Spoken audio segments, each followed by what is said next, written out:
Quincy Chronicles, a recreation of the Quincy Encyclopedia.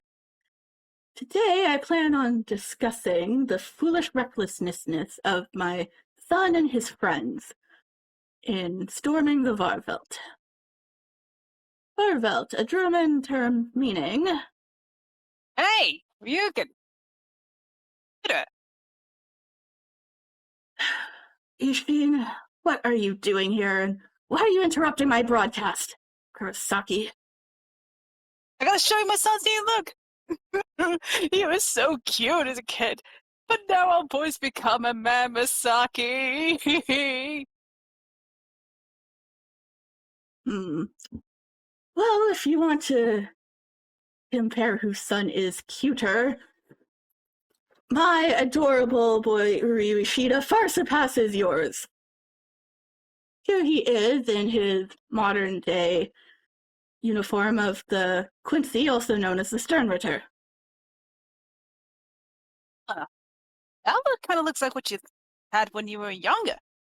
He's a real chip of the old block.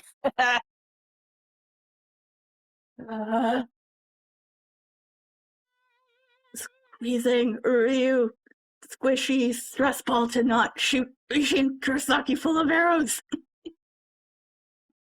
Hey, that's no way to treat your son. I'll treat my son however I please. And you wonder why he doesn't like you. At least my son only kicks me in the head.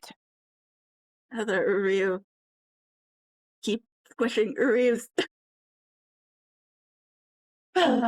Alright, that's better. Now, back to the topic at hand.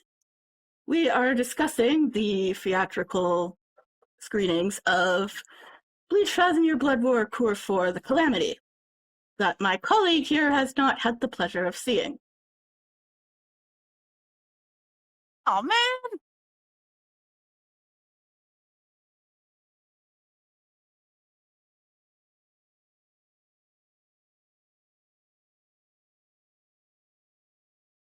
Okay, yeah, a little introduction for you guys. So we're back with Quincy Chronicles. Does anyone know who that man was being chased by a silver-haired man with a bow? I wasn't shooting mad. you. It is kind of bad. Yeah. Hopefully the music and everything sounds okay. And I look okay. Let me know how stuff sounds and whatnot. You look fine. Hopefully the music's not too loud. Probably could have turned it down more. Yeah. I am Ryu Kanishida today, and like I said, we are going to talk, we're going to talk Bleach. It's been a long time. Been a while. Yes, it's good to be back. Also, this is Tifa who's with me. Hello.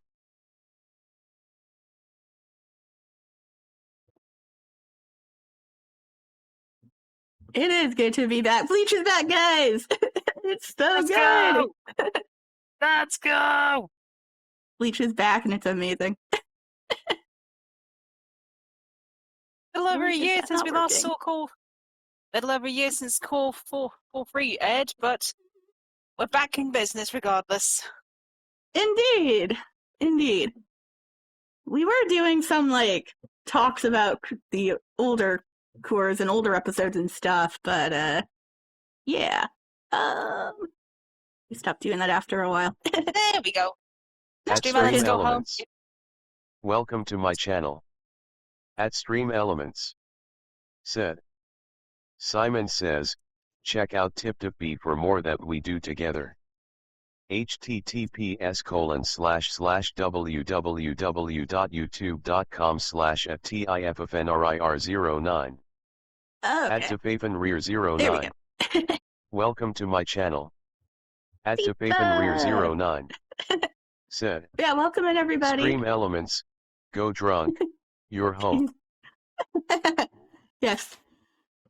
Yes, it is. Yeah, it is good to be back. Check out the Discord if you're new.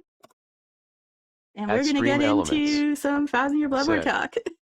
Simon says stop I'm by just my sat here with sanctum. my imaginary popcorn. https://discord.gg/ejwktjwkw. Imaginary popcorn indeed. Okay. Also, we did get back up to the 100 subs. We did lose a couple before, but we're back now, and there should be a party coming soon. If this wasn't enough of a party, doing Bleach hype. Okay. I'm gonna be reading a lot because it has been a week since I saw the film in the theaters. It was amazing. Steve is so good. I saw it in English dub. So, with that in mind, I'm just gonna say spoiler alert ahead. Oh yeah, this is gonna be like just one big spoiler of like recapping what I saw at the theater in like what I could see as a blind person. So it might not be fully accurate, but you'll get my opinion and stuff on it. Yeah. We got some Bleach Thousand Year Blood War music playing. Woohoo! As we will talk about it. So yeah, don't mind me. I'm gonna look at my phone and just read what I wrote about the episodes. I may have wrote out a script. It's fine. Speaking of writing out scripts, how did you guys like our little Ryukin Ishin skit? That was fun. How'd you like doing that, Tiva? That was fun. That was fun. That was a lot of fun. I'm glad you liked it. Okay, let's get started. I need to lower my glasses a little to read, and you guys are probably going to see my phone because I have to hold it up here to read. Also, I'm going to be looking down a lot. Okay. So yeah, Bleach Thousand Year Blood War, the first 3 episodes of the Calamity being episode 41, God of Thunder, 42, God of Thunder Part 2, and 43, The Black Sun. I'm not entirely sure on where exactly they break up. It was kind of hard for me to tell. They did put a episode card in there, but yeah. Oh, okay. I'm not entirely sure where they'll break up, and what I'm going to say about the episode may not exactly be in order, but this is what I saw and heard and all the good stuff. There's a lot of Uryu, which, he was stunning. This little baby was stunning. Actually, I have a better baby. A better Uryu that I brought with me. He was this Uryu in his Volston Beach form. And yeah, this Uryu was so good. Fighting Ugram. But yeah, we'll get to that. My little Funko Uryu that I showed off on the last stream. @AilKobirage001. Hello, welcome to my channel. Oh. @AilKobirage001. He's so cute. He looks so angry. Hello. He does. Hello, welcome in. I am Ryukin Ishida, though I'm actually more known as SimonOuma. It's fine. I do have an Uryu cosplay as well, but Ryukin here is the one I wore to the theatrical release, so I'm showing off you guys what, the experience of me being there, so. As we're gonna talk about, by the way, Bleach and theaters. Sorry, what? You look great, by the way. Oh, thank you. I'm glad it turned out so well. It was kind of it was a bit of a pain to get together, but I'm glad it came out so well. Yeah. And this is my bestie partner in crime, Tifa, or Tif. What? @AilKobirage001. No. Said, my favorite char actor is Mayuri. Oh no! We are very, very vocal about not being Mayuri fans here. I hate him. I'm sorry for you. I mean, it's fine. I'm sure there's fans out there. Hell, even Taikubo's a fan of him. Yes. Why? I would never understand, but there's something for everyone, I guess. Yes, we are also very vocal about not being Kaname Tosen fans because he is a very, very, very bad blind character, and we won't get into that here. This is a Kaname-free zone today. Yes. Unfortunately, it is not a Mayuri-free zone At because AltoVirage001 he was mentioned in the episode. said, Oh, haha, no. sorry. You're That's fine. good. You're fine. You can like whoever you wish. We do not judge. We just bash a lot on Mayuri and Kaname. I mean, there won't be as much talk about them because Mayuri was not in the episodes, but he was mentioned, which I will get into. Again, spoilers for the first 3 episodes of Cour 4. We're going to talk about my experience at the theater with them as a blind man. I'm going to be looking at my phone to read what I wrote. Okay. Oh, I forgot to do a thing. Before I get into that, I need to double check a thing.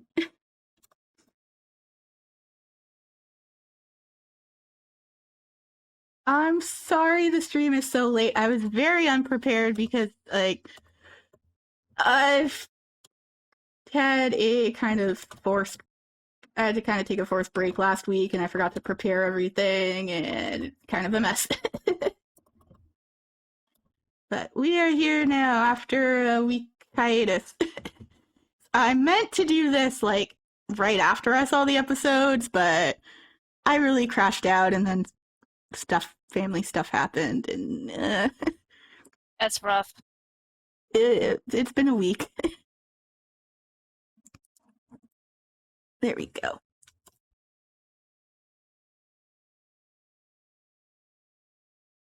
Need to make sure I have the music sorted.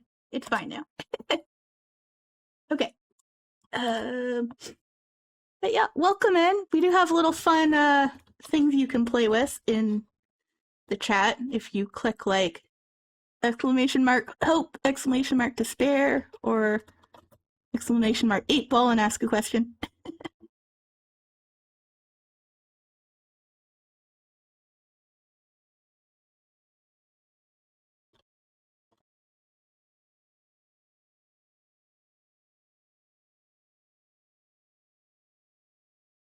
See what it has to say to that.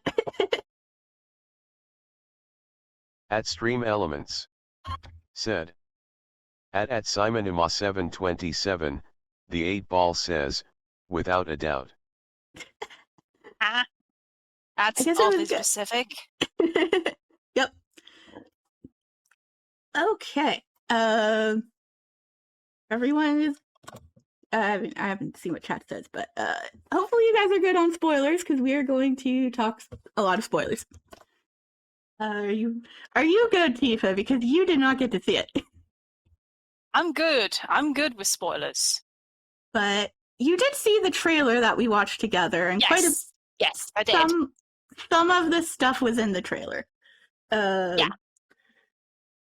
It was also in like the other trailer we watched because that was like mostly the first 3 episodes, the first trailer, and then like this newer trailer we just got was like a little farther along, but it did have episode 1, 2, and 3 in there. I subscribed you. Oh, you thank seem you. Very interesting, Bleach fan 3. Thank you. Yes, I'm a huge Bleach fan. Okay, since we're talking Bleach, I'm a huge Bleach fan, and I have connections with Uryu's English voice actor, Steve Prince. That is his Twitch channel. He just finished Bleach Rebirth of Souls. At Stream Elements. And it was great. Said. Simon says, check out Steve Prince. The English voice of Uryu and Fuihiko at Gaming with the Prince. He's a really cool guy, and I help him out a lot. www.twitch.tv/theDigimonPrince. All in all, thanks for subscribing. Yeah, aw, yes, thank you for the sub. We are now over 100 subscribers, and there will be some kind of party for that. Sorry, I'm supposed to be talking about Bleach stuff, but I'm talking about announcements and whatnot instead. There is also something coming in August, but I'll talk about that later.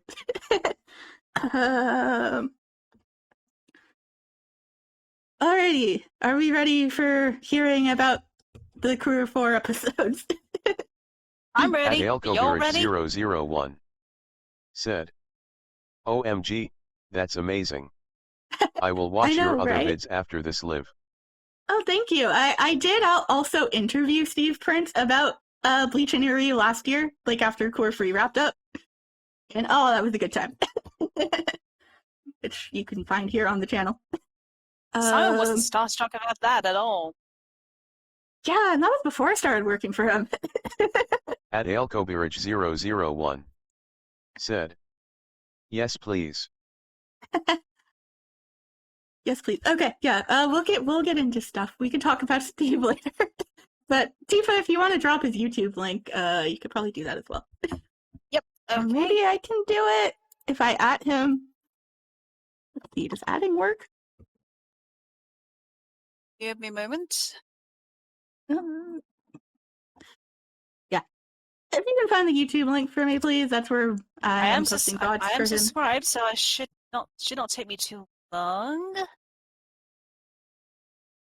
While you're doing that, how's everyone in chat? Are we ready for Bleach Cour 4? I'm more than ready for it. Found him. Awesome. Thank you. That's right. Do your job, Ishin. Just okay, I'm doing it. Just stop firing arrows at me. I allowed you to come here, so help me out and do your job. And bow down to Uri's cuteness. My thoughts far cuter. We don't do don't do fan dubs and act out stuff. Said, Steve's channel, https://www.youtube.com/@theDigimonPrince7548. Okay. At Elkobirich001 said, I am very excited. Oh, good. I'm very excited too. Same here. Same here. Yeah. Yeah. Though we need to watch I need to watch English episodes because I'm blind and cannot read subtitles. So, the next one of these will be whenever episode, the English episodes start up, officially. So, yeah. Okay. Well, without further ado, I will get started on what I thought of the episodes and break down what I remember seeing. Or at least what I remembered seeing when I wrote this last week.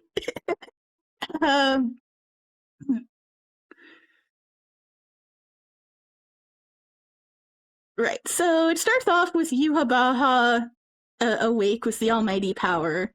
It shows scenes that, like, he sees of, like, the previous fights from the past seasons to, like, catch you up on what happened in Cour 3. So, like, you know, unfortunately, Mayuri, I'm sorry, Tifa. Mayuri, Pernita, and Nemu, you know, Shunsui, and now versus Lijibero, and, like, up to the end of where it left off with Gerard, Valkyrie facing the Visors and Soul Reapers, as well as Yoruichi fighting Askin, Askin Neklova. At Elkobirich001 said, have you heard Ichigo's Getsuga Tensho from final trailer? It was so strong. I heard Ichigo's Getsuga Tensho in the theaters in surround sound and on the big screen, and it was amazing. But yes, Johnny we did watch the final killing it trailer. as always. Yes. We did watch the final trailer. I'm also aware of what was shown at the Anime Expo panel, but we'll get into that. Yeah. Yeah, so we just go through, like, the final fights, and then it stops on Ichigo and Uryu meeting up with the scene with Yugram where it left off in my last words from cour. And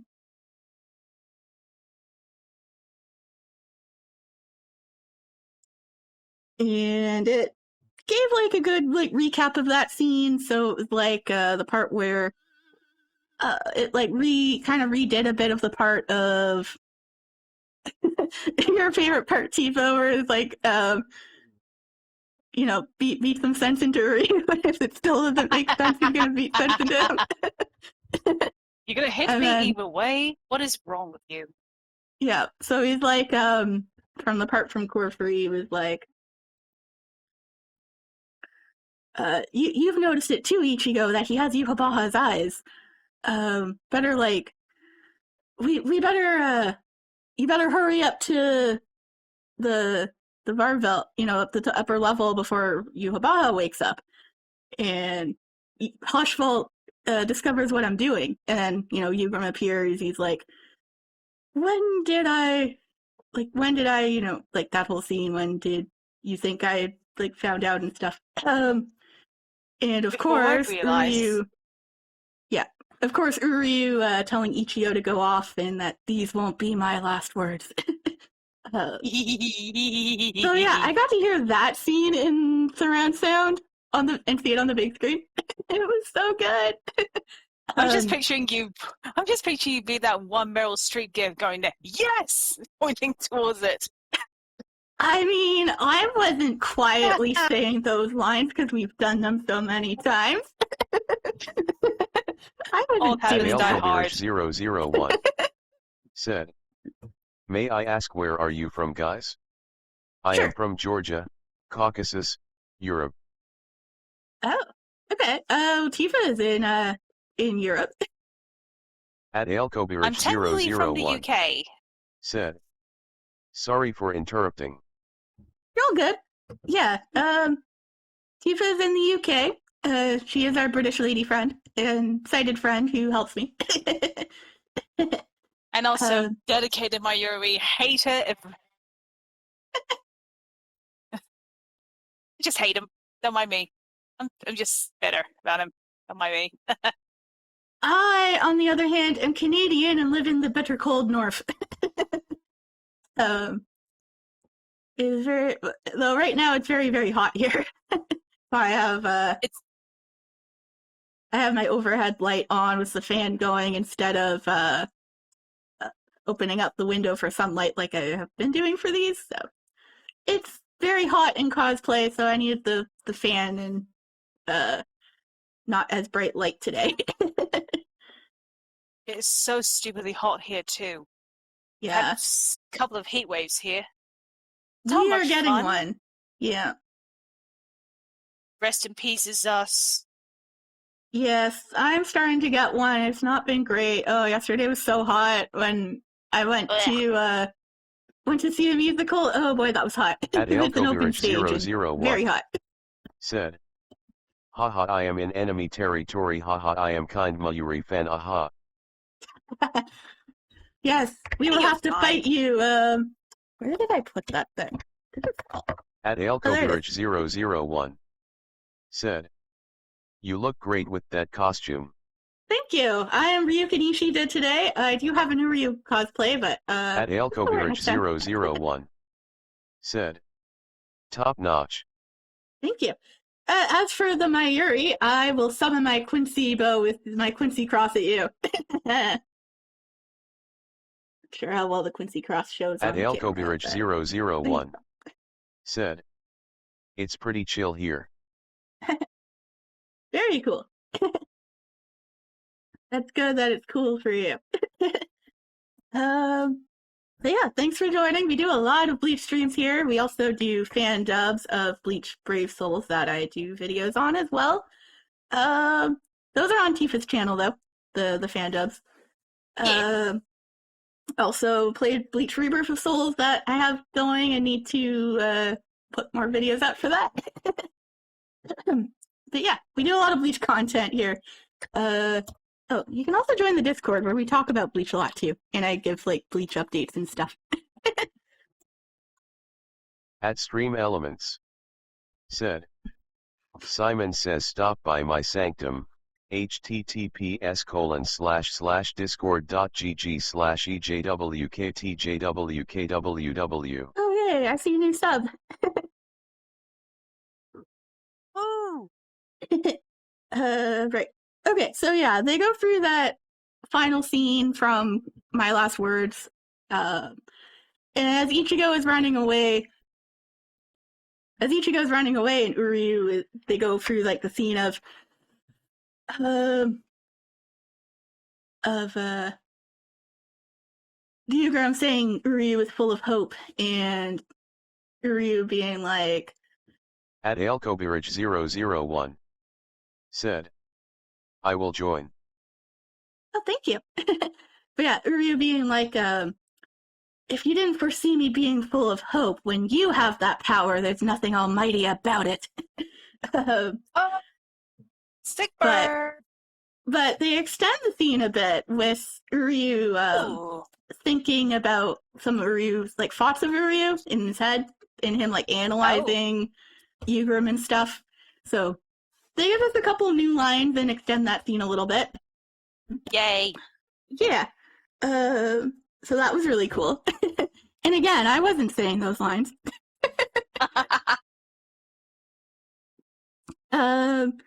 So yeah, Uryu stays behind, and we get back to him a little later. Well, Ichigo, Chad, and Orihime run off up through the Varbelt. Orihime talks about like being really happy and relieved that Uryu is actually on their side. Like, she didn't believe he was a traitor, and she's just glad to hear him say it. So like they talk about Uryu a little bit as they're running off. And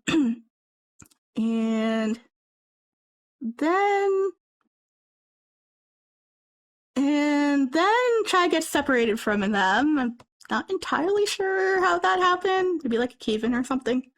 Just some rubble like blocking him from them. So Chai gets separated from them, and they continue to run off because Chad's like, I'll be fine. Like, just go do your thing and stuff. And Chad encounters like these stone statues and ends up finding Ganju there, who's been MIA for the last like season.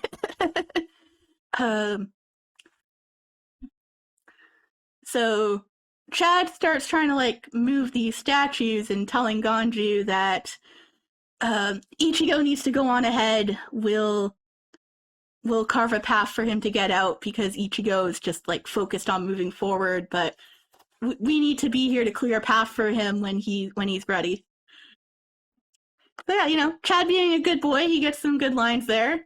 Talks quite a bit for Chad. One of my favorite boys. One of my favorites, aside from Uryu, because Chad and Uryu are best boys.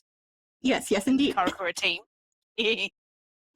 So, Chad and Ganju are playing their part, and that's really all we see of them. They, from the final trailer, there will appear to be more of them in, like, future episodes, but yeah, we don't see much more of them for the rest of the theatrical release of episodes 41, 42, 43. It goes back to, like, Ichigo and Orihime, where they reach the throne room. That shot was shown in the final trailer. 001 said, I have joined Discord. Now I have to go. Awesome. I have final exams tomorrow. Oh, good luck with those. Yeah, good luck. Yeah, I don't really see the Discord while I'm streaming, but thanks for joining. 001 said, thanks for warm welcome. Oh, of course. You're welcome. Thank you for coming and subscribing. It's great having you. And good luck. Good luck with the exams. Yeah. Bye.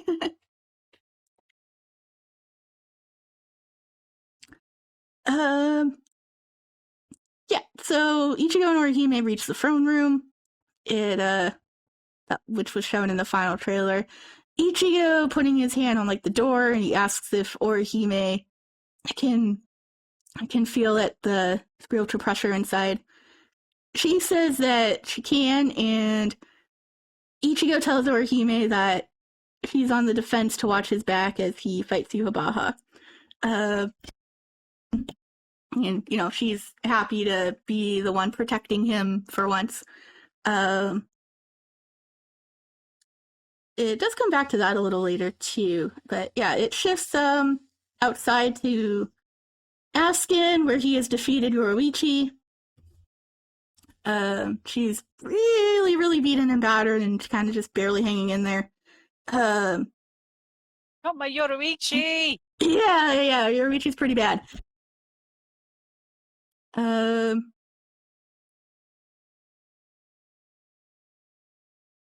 Yoruichi accuses Askin of going easy on her, but he says that her actually surviving all that poison from him is just because she's so freakishly strong.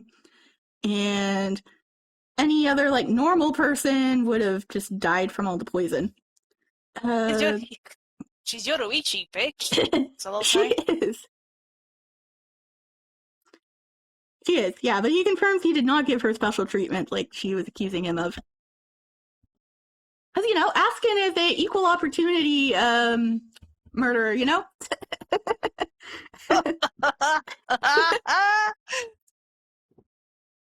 Equal rights, equal fights. Yes. Yoruichi's pretty worried about her younger brother, who is also not looking very good. So she struggles to get up and keep fighting, but Askin is able to knock her down again pretty easily since, even, when she was at full peak condition, he was able to defeat her, so she doesn't really stand much of a chance of being okay now when she's, barely alive. And he tells her to just quit already and not take him on. But, she's stubborn. She's gonna try and protect her brother and stuff. But the ultimate troll, Kisuke, appears.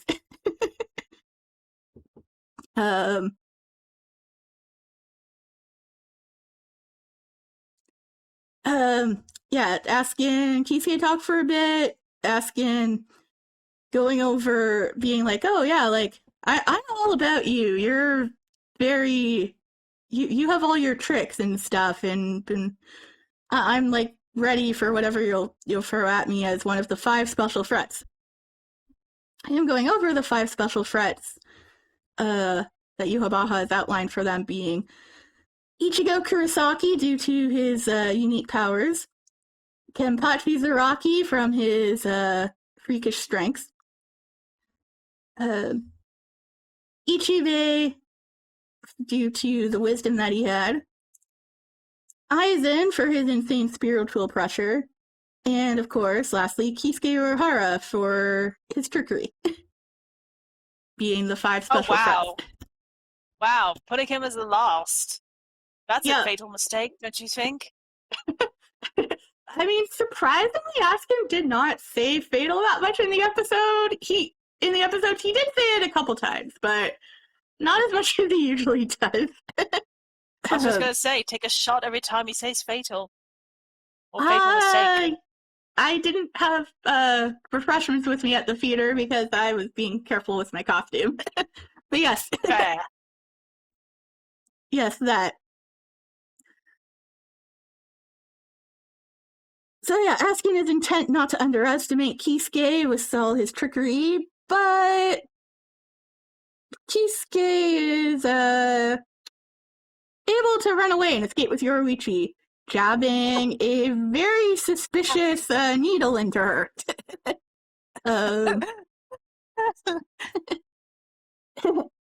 Giving her temporary additive or antidote against the poison. As they're running around and running away, Yoruichi is wondering what Kisuke gave her and stuff and how long it'll last, and it's it'll just give you 5 minutes. It's fine. And then Kisuke is like, well, to beat this guy, that could work. We could use it, but no, not it. Yes, it. But Yoruichi refuses, saying she does not want to become that monster again. Again? Hitting herself like that. Oh. So she completely outright refuses him. And yeah, we pan away from them for a while and get to our beautiful boy Uryu. Yes! Again, I might be out of order for some of this, but it's fine. So, Uryu and Yugrim start to fight. Yugrim dodging Uryu's arrows, and Uryu doing his infamous fighting strategy of analyzing his opponent as he fights. He is trying to determine whether or not Yugrim's power really is the Almighty, or if Yugrim is just like anticipating what he's doing and not really with the power of the Almighty, because like he knows that, or from what he knows, Yhwach and Yugrim cannot be awake and having the power at the same time. So yeah, Uryu is just like feeling him out and trying to see if what Yugrim is doing is actually predicting his movements from seeing the future. And trying to just gauge the battle. Firing at Yugrim from all different angles.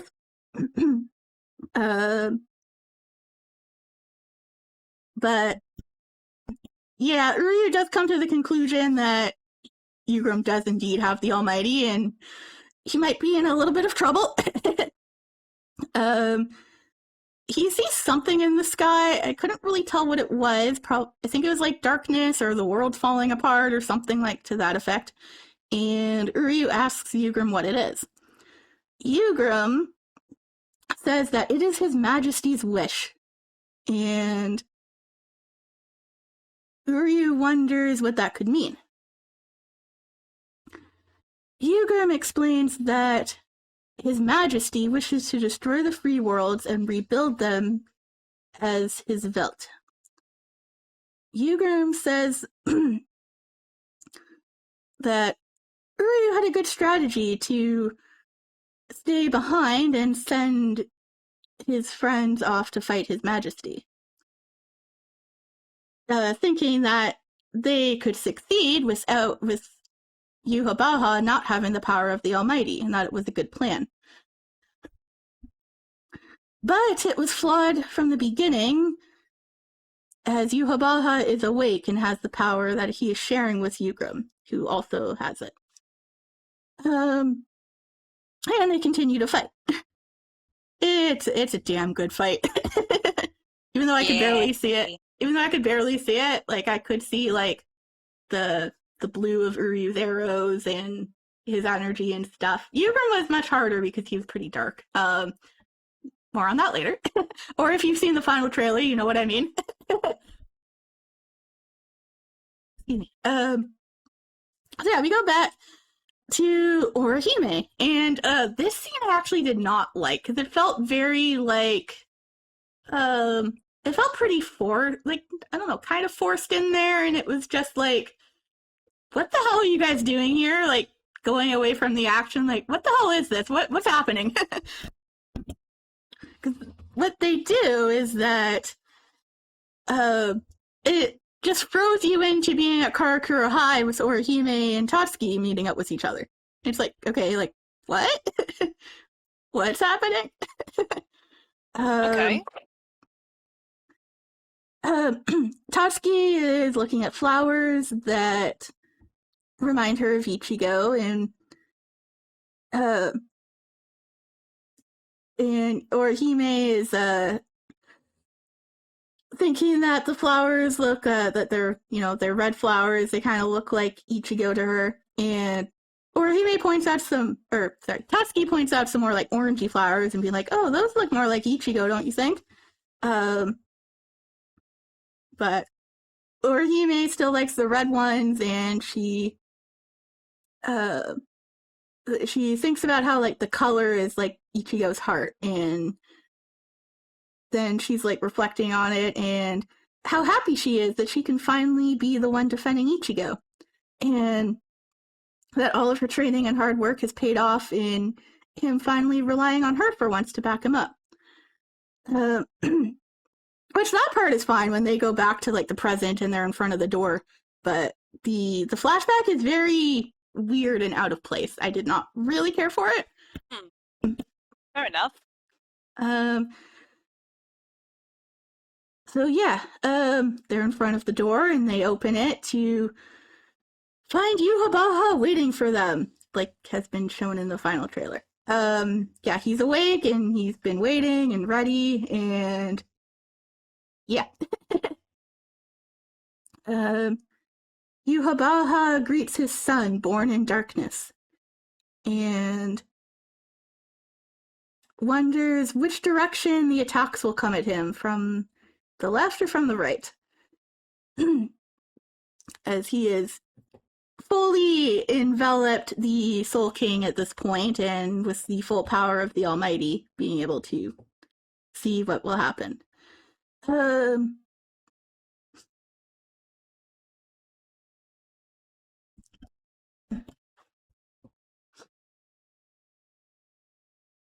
Ichigo says that he's there to defeat Yuhabaha and save everyone. Yuhabaha refers to himself as being Ichigo's father, like, a lot. A lot throughout the movie. And that Ichigo's existence is a miracle.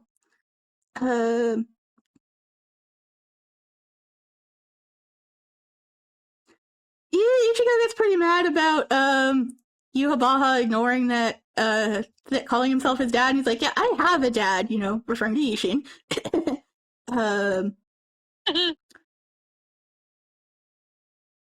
And to that, Yuhabaha starts talking about Ichigo's mother, and... Oh, don't press that button. Do not press that button.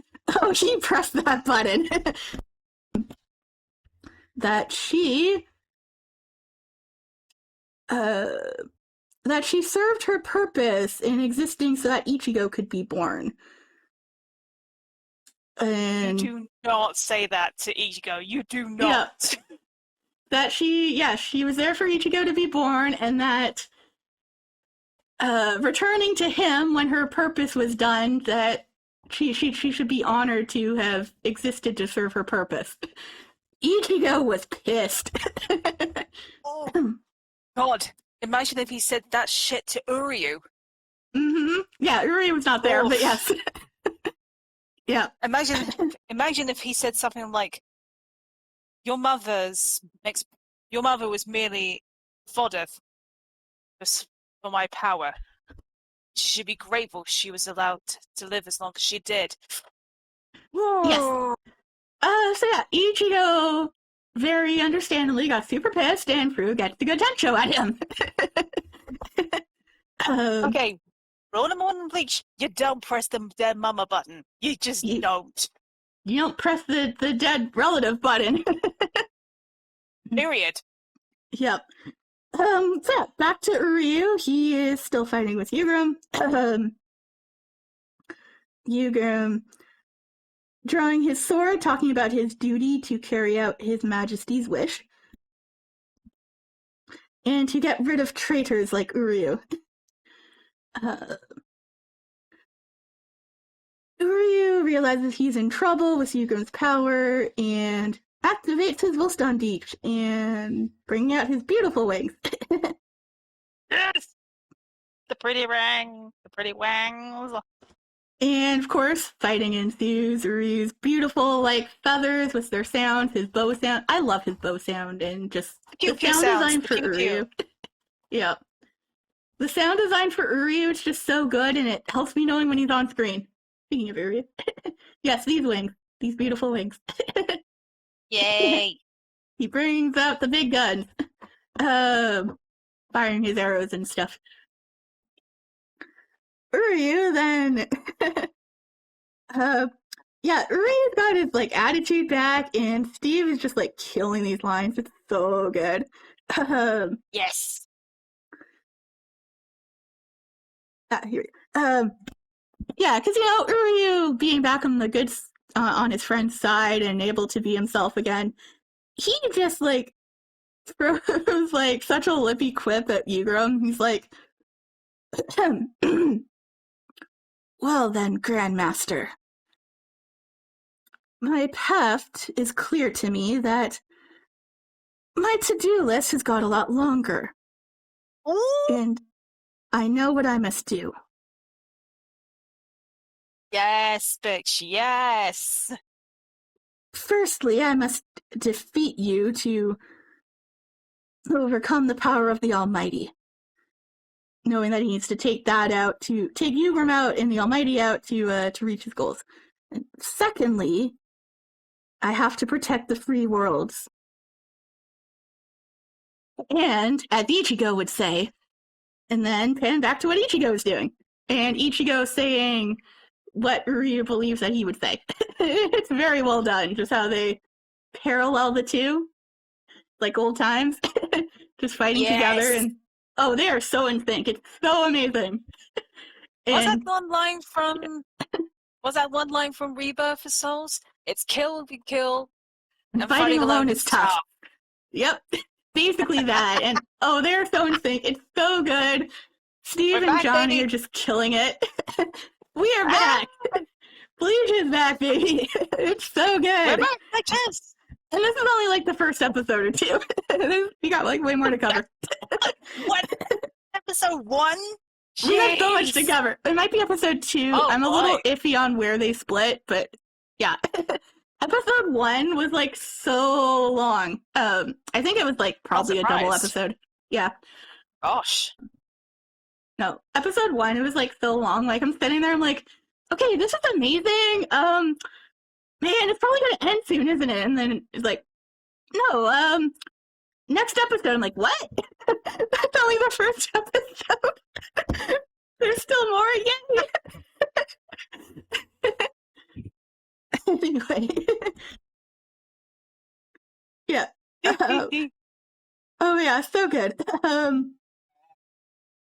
I don't really remember what Ichigo said that Ryu was saying he would say, but oh man, the parallel. Oh, here we go. It was something along the lines of, I think it was shown in the final trailer.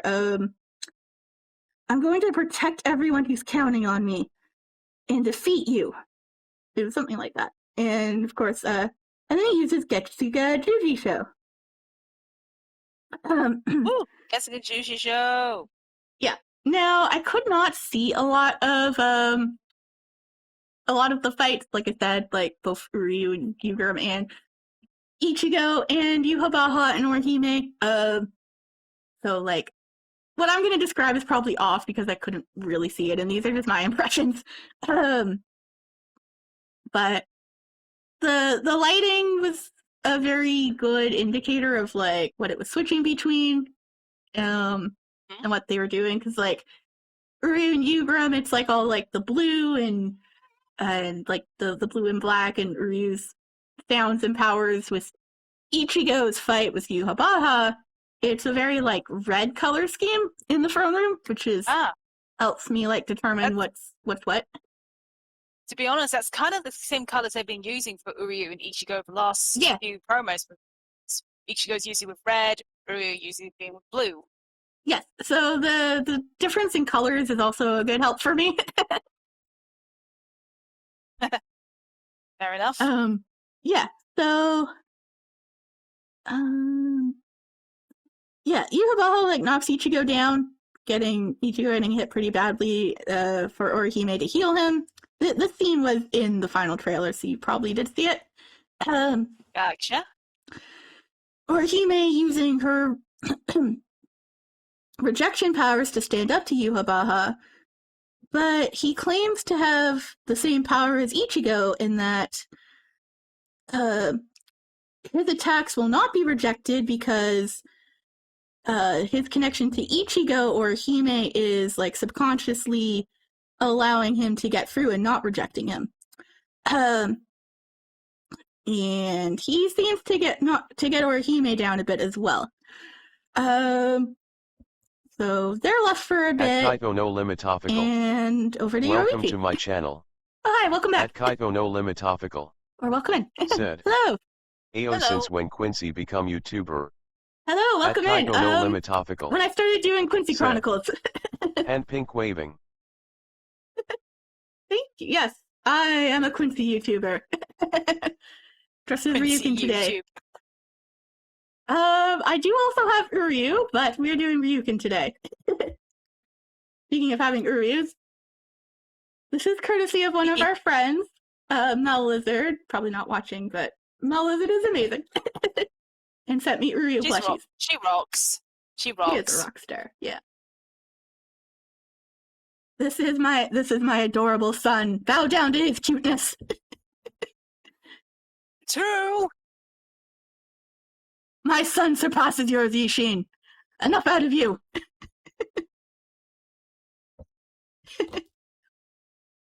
Do I have to get the Uryu stress ball out again so I don't shoot you full of arrows? You'd be so mean to your own son. Yishin. Uryu stress ball. Another Uryu stress ball. They're so cute. Little Uryu hamster ball. These things are adorable. Mel Lizard sent them to me. Mel Lizard is awesome. Anyway. Mel is awesome. Yeah, since you're new, if you, and you just came in, I am recapping the first 3 episodes of Cour 4 that I saw in theaters. You did miss some of the Uryu talk, but I'll talk a little bit more about him later. Unfortunately, I am sad to say that I was not in these episodes. Wherever Ishin and I are in the Varvelt, I do not know at this time. So we did see them run in, lost. But yeah, no Ryukin and Ishin in these episodes, or in the final trailer, which was unfortunate. You know what's happened? I bet Ishin just got a map. It's like, maybe the boys are this way. They just go completely the wrong direction. Ishin, I am never trusting you. I am never trusting you with the map again. Ishin, why did I rely on you to get us lost?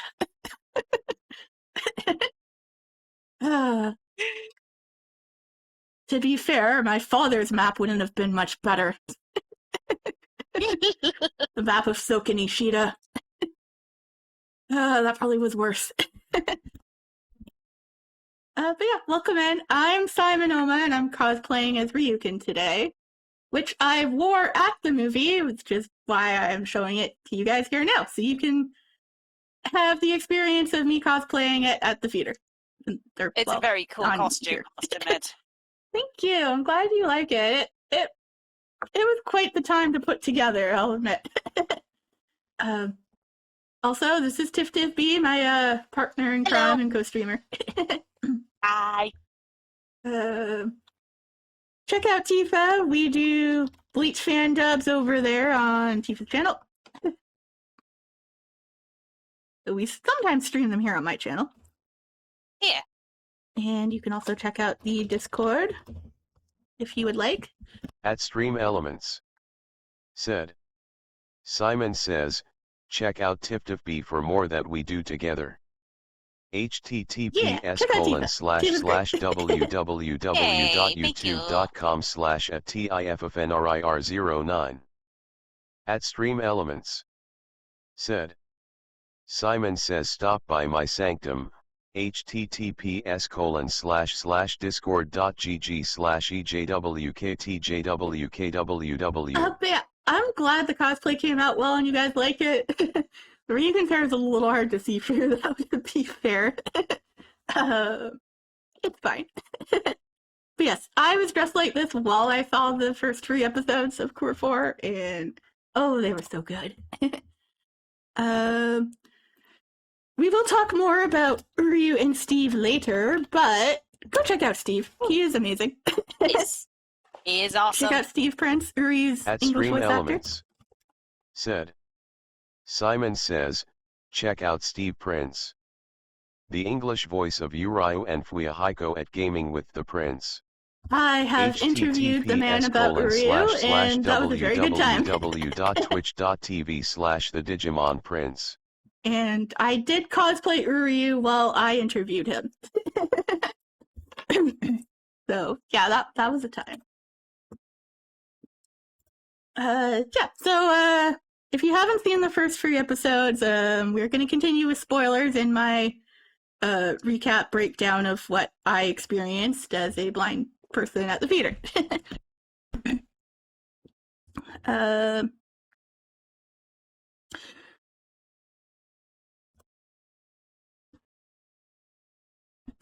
Yeah, I think we're still into episode 1 with my At Kaiko no Limitopical said, 100 subscribers, out of topic, yay! Do you play Bleach Brave Souls? Yes, Since yes, they have we have. Quincy cool characters there. We have very many videos and streams and content on this channel about Bleach Brave Souls. We will be talking more about that either later probably not later today. This is going to probably run long, but yeah.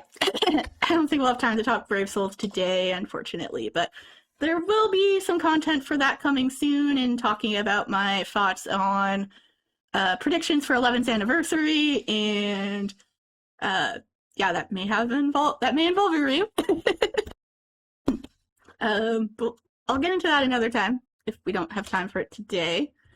So yes, we both played Bleach Brave Souls. There's a lot of content for that here. And the fan dubs on Tifa's channel are us fan dubbing Bleach Brave Souls like story content. Yes, we both play it. And I have all the Uryus and Ryukins max transcended. So yeah, there you go.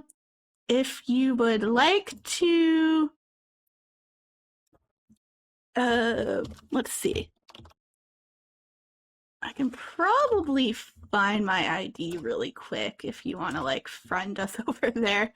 I don't know if I should put that in chat. Just like search for just search for my username SimonOuma in Brave Souls and make sure it's the one that has like free reviews on it, because there's kind of 2 of those from a mistake. If you're on Global or All Asia, so I have 2 accounts. Just search for the All Reviews and SimonOuma username. And then Tifa uses TifTifB. TifTifB, yeah. It's TifTifB, right? At Kaiko no Limitopical Yes. said, Urayu's 7th anniversary is my Urayu so far. Oh yeah, 7th anniversary is a good one. Well, not really great meta-wise, but you know. You can still use them. Okay, why can't I make chat work? Oh, there we go. I can see, it's fine.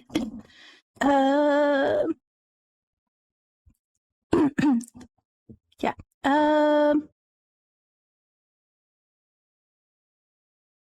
At TifafenRear09 Thank you, Tifa. said, TifTifB is the name I use if you want to look up for me in BBS. Yeah, and mine would be SimonOuma. Just look for like the account with free Uris on it. At SimonOuma727 said, SimonOuma. Yeah. So yeah, you can have a look for us if you want to like friend us. We do have all the Uris. But yeah, Bleach Brave Souls is a fun game that I can actually play. I also have played Bleach Rebirth of Souls on this channel and have a kind of in hiatus Let's Play I need to get back to working on.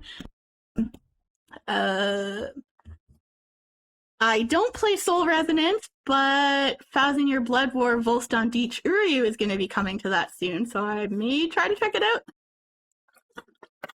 And we are trying to get into the closed beta test of Bleach Mirror's High. That looks pretty cool. That they just showed off. So yeah. From what I understand, it's set after Thousand Year Blood War? Yes. Or what? That is what it looks like. Anyway, shall we continue with the episode breakdown? Indeed. Alrighty, so Yoriichi ditches Kisuke and she goes back to fight Askin again. To try and save her brother. But she can barely stand and hold up in her condition, despite the drug that Kisuke gave her that'll last like 5 minutes to help her out. Keep her immune from the poison. Askin mocks her for coming back for more punishment in the state that she's in. And yeah, she's still not doing that great.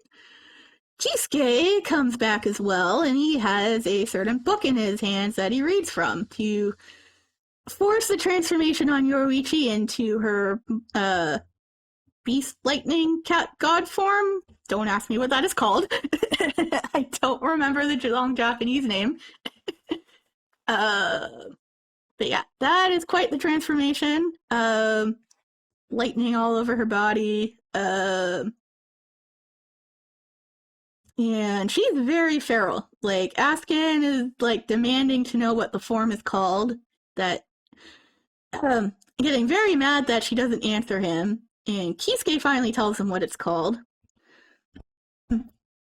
Since she's just making feral growls and cat noises and stuff, and she actually cannot speak in that form. She does not have... Feral. Yeah, she does not have any, like... there's, like, no human brain in there anymore.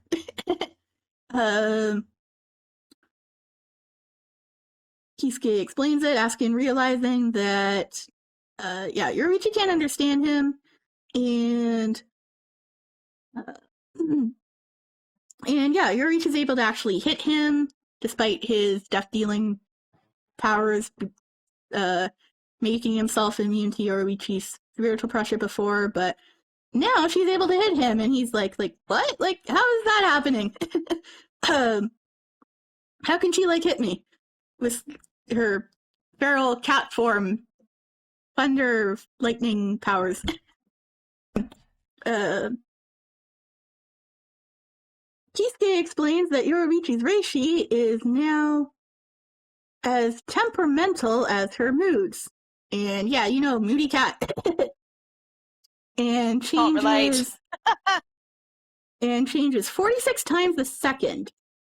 So it's too fast for Askin to become immune to and be able to counter. As lightning strikes all over Yoriichi's body, it's kind of very bit of like a PG form because they don't really censor a lot, and she's not wearing that much. As the fur is like over her like the lightning is like fur over her naked body that was like described in the commentary at the end. So a bit of nudity there with Yoriichi. So, you know, trigger warning for that whenever you see the episodes. But yeah, she is able to fight Askin and get him down with her lightning fast attacks, and it appears that Yoriichi has defeated Askin. Kisuke called her over with Yori Nip. Like catnip for Yoriichi. What? Oh, no. No. Her favorite food, and she comes bounding over to him with cute little cat meows and purring as she licks up the Yori Nip. Oh no! I wonder how many times Wendy Lee had to record the cat noises without laughing. I know, right? Yeah, Wendy Lee did very well. Kisuke like surprises himself that he ironically is the only one who can control Yoriichi when she's in beast cat form, and getting her to calm down, to try to like bring her back to normal form. Oh, I know. One person who's going to be so very jealous of that. Yep. Starts with S. And she curls up at his feet, and at that point, her 5 minutes are up, so she just passes out at his feet. He's gay, being like, yeah, you just rest now. You like earned it. Let her rest the poison out of her system. Well, he says he's gonna go check on Askin and make sure he's actually dead. But Askin's not dead. Askin triggers will stun Bleach. That just makes me think of that one scene from Princess Bride. He's only mostly dead. Yes, he's only mostly dead. He triggers Willstone Deech and creates a giant gift ball that Fuck. consumes everything surrounds Kisuke. Around like the whole area. Shit. Yep, poison everywhere. Lovely. And Askin now being able to make himself immune to all of the attacks, being able to do it like faster than Yoruichi's energy could stop him. Because he is powered up now with his death dealing on maximum. Kisuke is not doing too good. He tries talking Askin down, saying that Askin doesn't seem like a very loyal guy. Wondering why he's loyal to Yuhabaha. He doesn't really seem like he would be. Askin agrees, but says he's interested in seeing the kind of world that Yuhabaha will create. And he asks Kisuke why he isn't interested in seeing it. Them just talking it out and trying to, de-escalate the situation and not fight. I'm sorry, Tifa, this is where my Yuri is mentioned. In the final trailer. And no. The final trailer shows this part. Kisuke says that he says that Mayuri Kurosuchi might find it interesting if he had created it himself. Since as a scientist, Kisuke himself wouldn't find anything interesting that he didn't create himself, which that part was in the final trailer. When I'm talking about that as scientists. I can see his point, to be honest. Yeah. So that's like, okay, good answer. He accepts it. But Askin himself would still rather see the world His Majesty creates. And then they start fighting. Let's know that they sat down to have a nice cup of tea before they fight, I guess. Pretty much, yeah. Kisuke's backed into a corner with no options left to him. He calls out his Bankai. Anihire, let's go. Yes, it is a mechanical-looking doll kind of thing that's kind of out of a horror show. He's got talking about. Yeah, it's got those stitches on it and stuff. So I'm getting more of the description of it off of the stuff I saw for the final trailer, as well as the creator commentary, because I could not see much of this stuff. But it definitely sounded cool. Askin is surprised that. I'm surprised he didn't add the choo-choo, here comes the pain train from Rebirth. No, there wasn't any of that. And again, there surprisingly was no Askin talking about things being fatal up to this so far. So give it time. Give it time. Yeah, he says it once towards the end. I'll get there though. Or towards the end of his stuff, he says it. But yeah. So yeah, they are. Askin is surprised that Kisuke has a Bankai since it was not in His Majesty's Daten and they didn't know about it. Kisuke is saying that he's never shown it before to those who are present. That's why they didn't know. So I think Kisuke's only really like shown it once when he was made a captain. So that's like a requirement for becoming a captain. You have to like show your Bankai to like the head captain and like 3 other captains, I think. Yeah, it's like that makes sense. Yeah. So like likely the ones he did show it to are dead at this point, being Yamamoto, probably Ukitake, maybe Yoruichi. He's not dead. Yeah, possibly Unohana. So yeah. It is likely the ones who did know about it are dead or are just Yoruichi and like didn't really talk about it.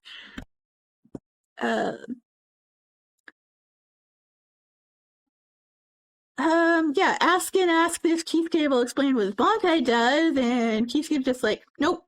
And Askin is like, okay, fine. Figured as much. You can't blame me for trying, can you? Yeah. Kisuke would be like, I'd rather show than tell. I'm not like those other anime characters. Yeah, he's like, oh, you'll find out soon enough. But yes. He's also like, yeah, you should have cut off your arm. Like, most people are driven to cut themselves when they see my Bankai. Whoa. Yeah. And yeah, they do show it more later in the fight, but then I think the scene shifted. So I'll come back to Kisuke and Askin. We see the Visors gather, putting on their masks and all doing a big group attack together, like their special Bankai moves and stuff, to attack Gerard Valkyrie. They think they got him down and they all cheer because they think they won the fight, but Gerard just gets up again and grows like way bigger, the size of like skyscrapers, basically. Gerardzilla! Yes, he like super big now. He talks about being the miracle and that he's unstoppable, and capable of making the impossible possible, as a certain character like me would say. Son of a bitch. Yes, he said that, Tifa. I'm sorry. Okay, that's it. He's got to die now. He's got to die. I knew you would have a reaction to it, so I specifically made a note of this guy said make the impossible possible. Oh, yeah, he's got to die. I'm sorry, but he's got to die. Yeah, that's Smooth Flogga's line.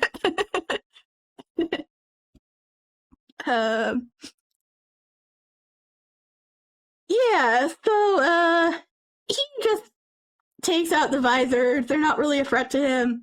And we see Toshiro swoop in and starting to freeze Gerard a bit.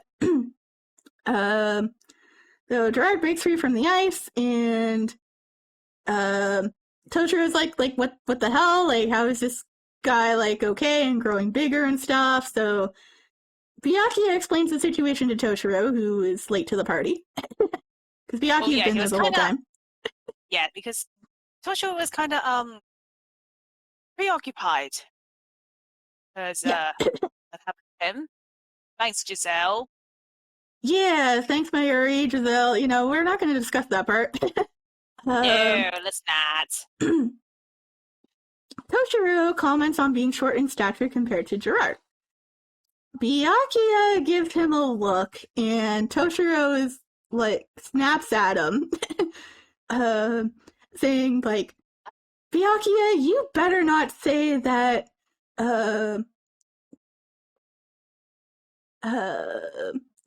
That I always have a problem in being short in stature with everyone. And Byakuya just like hesitates. He's like, no, that's not what I was going to say, and I'm sorry. I'm sorry. No, I wasn't thinking that at all. Liar. Yeah, Toshiro calls him out, getting even angrier, saying that you hesitated and apologized, that means that you were thinking it and going to say it. It's a really funny exchange between them. Wow, It's one of the just few like, times we've wow. actually seen. That's one of the few times we've actually seen Byakuya being lighthearted this series. Yeah, so it was like, wow, really, Byakuya? Oh, it was great. Damn. My other favorite character. Guess Ichigo's been more of an influence to him than we thought, because that's I guess so. That honestly seems like a scene that he and Uri would get into. Yes, it was good. Yeah, I enjoyed it. It was funny. Yeah. Kenpachi appears. He is not wearing a captain's coat, but yeah, he comes on the scene to fight Gerard, and both Toshiro and Byakuya are just like looking at him and like, oh shit, he's like just gonna make this worse. Here we go again. They're like, yeah, don't cut him and make him bigger, Kenpachi. That's gonna fall on deaf ears. It's Kenpachi. Yeah, he just comes in swinging. He's like, oh, okay, well, I guess I need to take off his head then. It's fine. I don't care. All the more for me to cut up. What are you, sir? What are you, Inosuke's ancestor or something? Yes. Yeah, I think this is into episode 2 now, but yeah, Kisuke is off fighting with Askin using his Bankai. His Bankai having the power to reconstruct things. Shit. Kisuke is able to heal all the damage that Askin did to him with his poison, and flying around on like these the stitches of his Bankai to like move and fly really fast, which using his clogs. Spider-Man intensifies, so I'll say. Yeah. Spider's gay. Spider's gay. Does whatever a spider's gay does. Basically, yeah. Yeah, Kisuke mentions oh wait, what was it?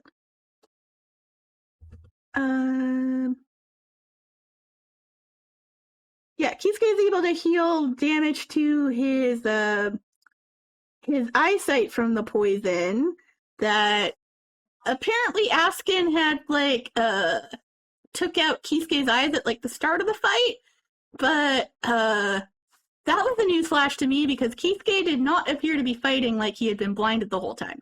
So I'm like, okay, more bad blind writing. All right. Damn it. Yeah. Apparently, Kisuke was blinded and he repaired his eyes when he brought his Bankai out, but yeah, I did not see or hear blind fighting. Maybe I'll have to describe it to you when I get a chance to see it. Yeah, so I didn't really like that, but you know, that's just me. Let's face it, Kubo's not really great at writing blind people. Fortunately not. See, like, the writer for Can't Fear Your Own World did a better job. And that's really sad to say. Oh boy. Or at least, like, what we've seen in Brave Souls of Can't Fear Your Own World. That was much better blind writing.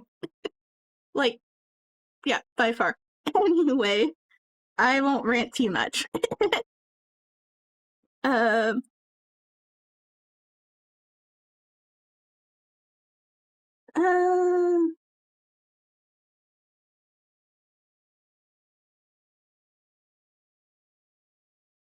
Askin had also gone after some of Kisuke's organs that Kisuke was able to reconstruct. A little earlier when Askin had used like a death ring that had a more like precise shot to it, that might have been when he took out Kisuke's eyes. I am not sure. But that was like earlier in the fight. But yeah, they appear to be in a bit of a strong arm stalemate. Askin is pretty pissed off that Kisuke got him into that kind of brute force fighting that he hates so much, and that it is pointless for Kisuke to fight him in his inescapable giant gift bag ball. Kisuke takes note of his wording that inescapable does not mean impenetrable. And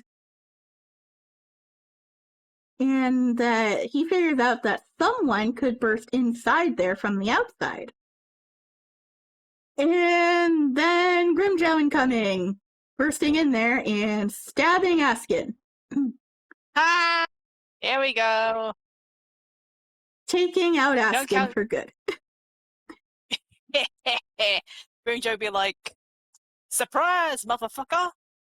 Yes. Kisuke surprised him with Grimjow just storming in there, piercing the gift ball. Askin is now on the ground dying, and he marvels at how Kisuke could see so far in advance, to which Kisuke says, he just planned for every possible outcome. He didn't actually see the future. Askin admires that and tells them he feels bad for them since once he's dead, the power of the gift ball will increase and kill everyone inside as a failsafe, since he's a coward and he's actually been suppressing the true intensity of the poison so it wouldn't kill him. Oh shit. But once he's dead, that's gonna stop happening and they're screwed. Lethal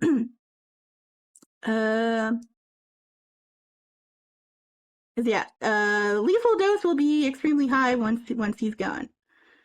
And with his last breath, Askin says, "I will not say that this is fatal," and then he dies. One last fatal on the road. Yep. And yeah, Grimjow and Kisuke are kind of in trouble now, and the poison gets more intense. Grimjow also says that his deal with Kisuke is over, since he only agreed to kill the enemy for Kisuke, and that was it. And they collapse from the poison. Not really sure how to get out of this one. I'll figure something out. Kisuke, falling unconscious, says, I'm sorry, I'll have to leave this. I'll have to leave the rest to you, Ichigo, Rukia.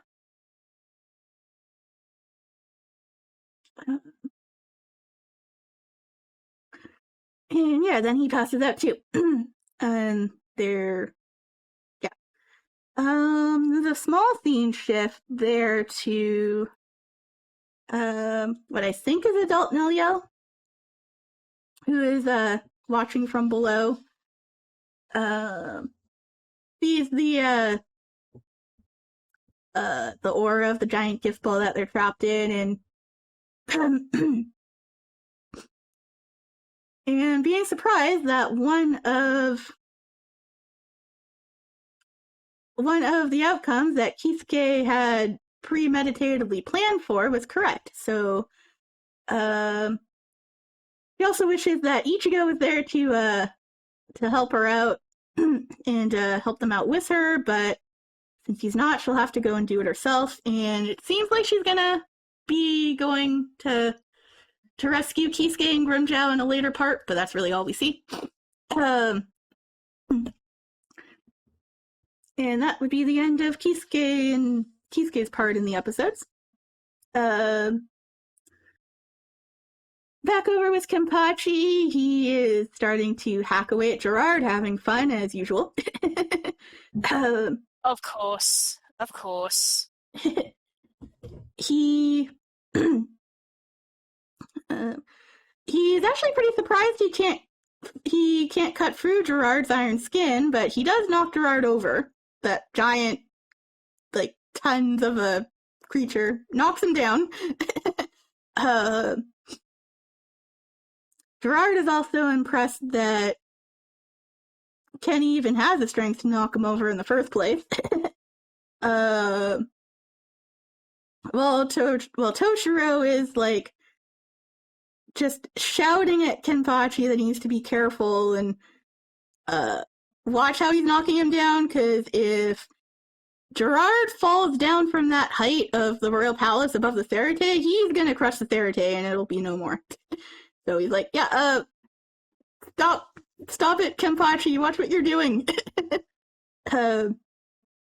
We don't want to crush the Therate with this giant thing. Oh boy. Yep. Yeah, of course, Kenpachi doesn't care and doesn't listen. And he's like, yeah, okay, I'll just go for the head.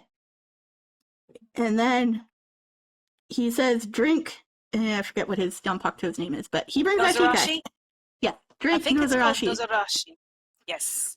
So he says that, and Toshiro and Byakuya are just like, what the fuck? When did he learn Shikai? What kind of fuckery is this? Yeah. Like, he had Shikai? Like, what?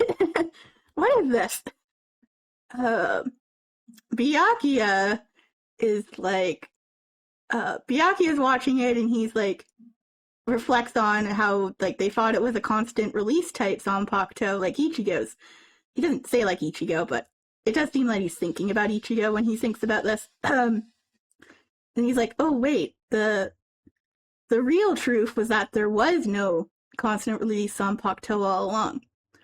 So it seems like he's thinking of Ichigo when he's reflecting on this.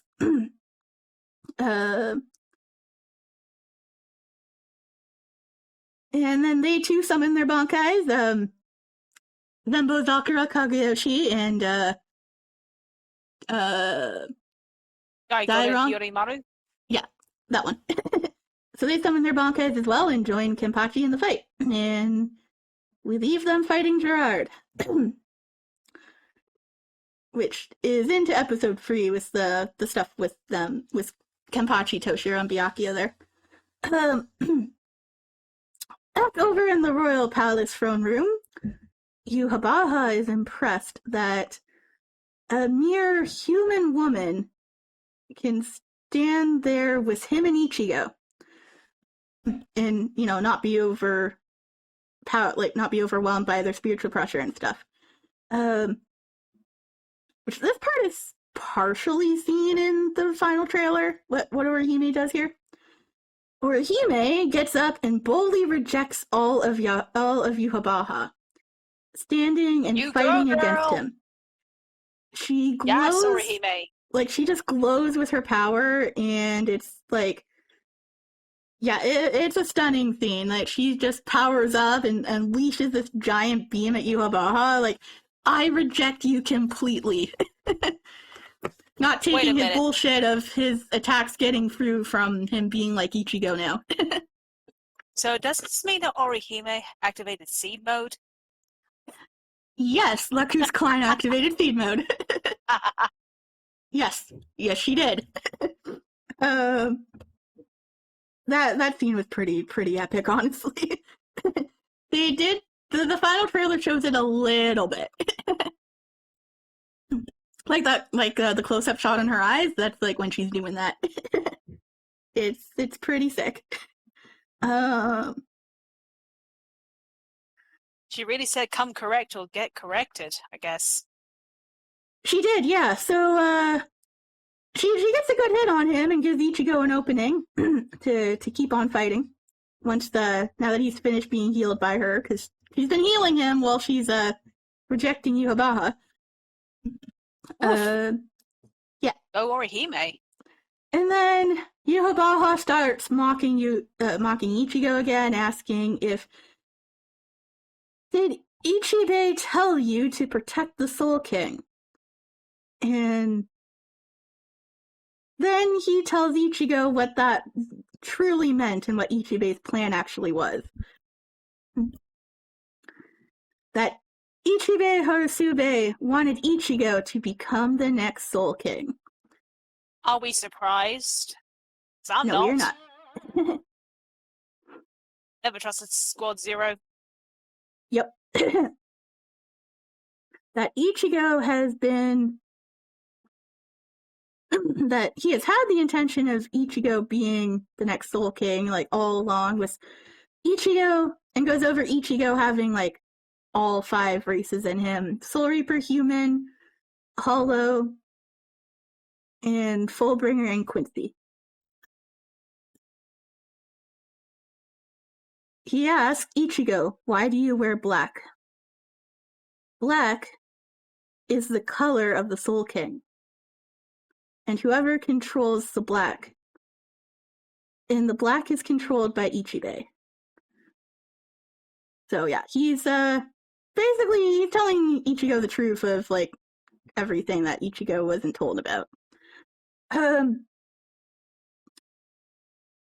He accuses Ichigo to be afraid of using his true power, afraid that saying that Ichigo is afraid that Yhwach will absorb it, along with the Soul King that he's absorbed, and kill Ichigo.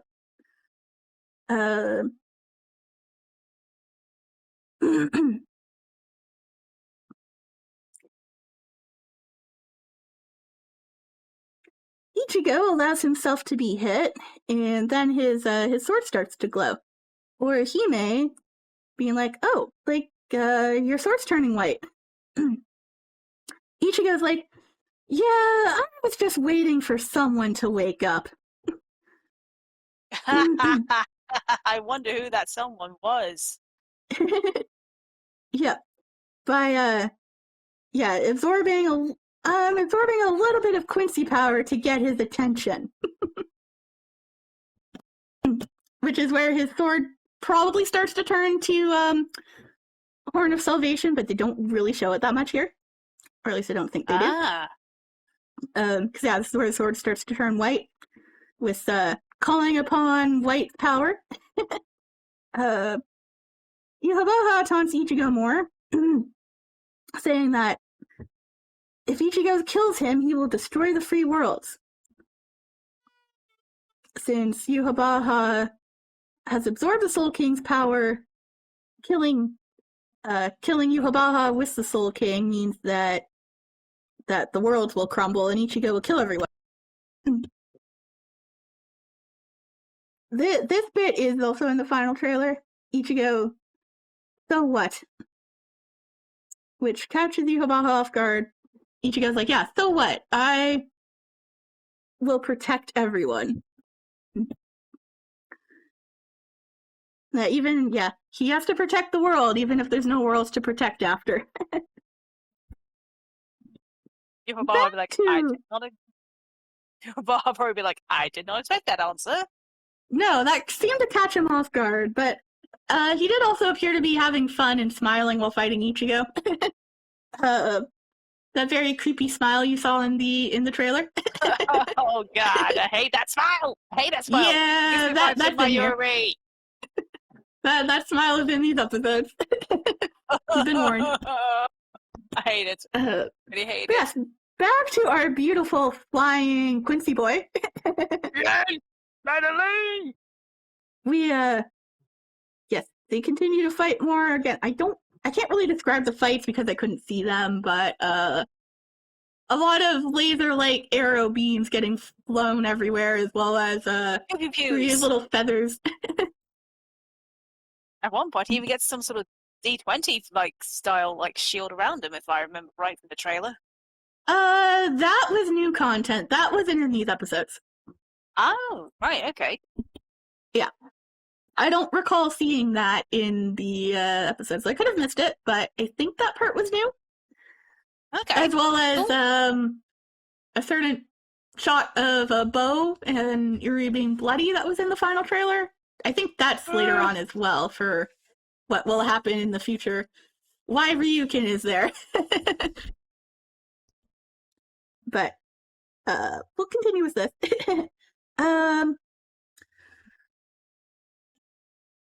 You can command Uryu for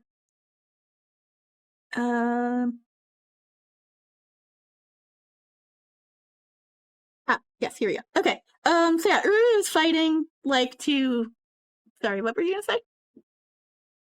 Oh, go ahead. Okay. So yeah, Uryu is fighting him with the full knowledge now that Ugrim is indeed using the power of the Almighty and can see the future. But Uryu's like, even if he can see the future, I can still mitigate how he's going to react to that and counter me and stuff. So Uryu is doing his best to keep his back and sides protected, so Ugrim can only fight him from the front, which Ugrim commends him for coming up with such a strategy. Uryu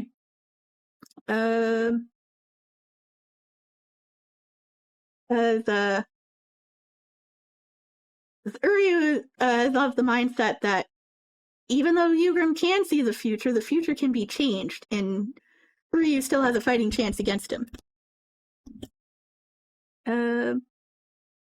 Ugrim also talks about the black Yuhabaha was doing. Ugrim saying that black is the color of chaos, and the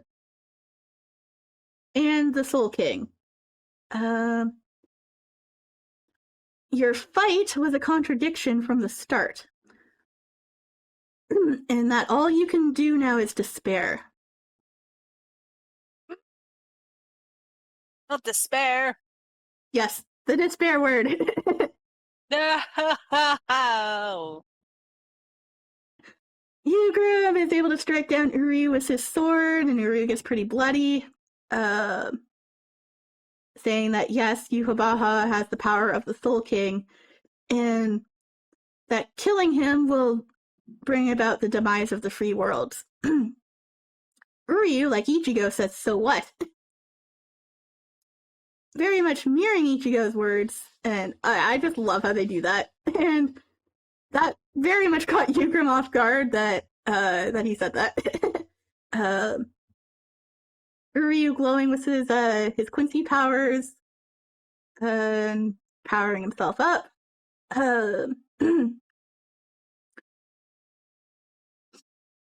Ugrim, how could you say such a thing? That you don't care about what happens to the free worlds?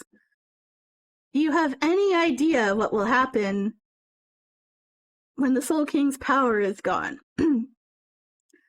Have you planned for what it will take to stabilize the worlds when this is over?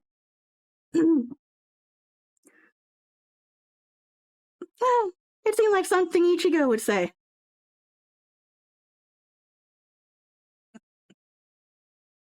Which Ichigo did indeed say it to Yuhabaha, which is hilarious. It was so good. Which was hilarious.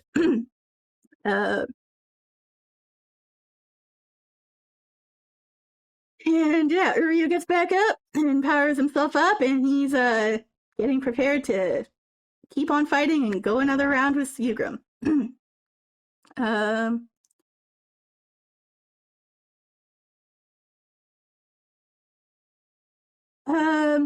That's pretty much it. There's a few little more flashes of scenes of where the episodes are cutting out of where Uryu is. They show a bit of the captains fighting Gerard, Ichigo, and Yuhabaha. Just a few flashing around the scenes. Yeah, and that's where the credits roll. There was another small scene I didn't really touch on because I can't remember where it was, but it was also really do you need this? It kind of takes away from the action again, and it's just shows again, I was very confused by it. It just showed Jinta baseballing something away, and him and Uru and Tessai dealing with what's going on in the human world. It's okay, do we need to see this? Yeah, it's just really quick and kind of diverted from the rest of the action for whatever reason. So that was another bit of a weird scene. But yeah, it had the credits play. The had the opening and ending songs that were also revealed in the final trailer, which they sounded pretty cool on the big screen. Now, I don't know about an English cast being shown, so I don't know how Steve was credited, but did not catch an English cast in there, so I don't know if it was shown or not. or at least the person reading, my family reading for me who went with me, did not see the English cast or Steve's name. So, yeah. That's a bit of another topic. She did do her best to read the creator commentary to me. So I have an idea of what it said. I don't know what it all said, but it talked about just how they were what's the word? It talked about how they were adapting like the manga scenes to the anime, and like things like creating Kisuke's Bankai, Yoruichi's cat form. So that's how I had like those little details to them.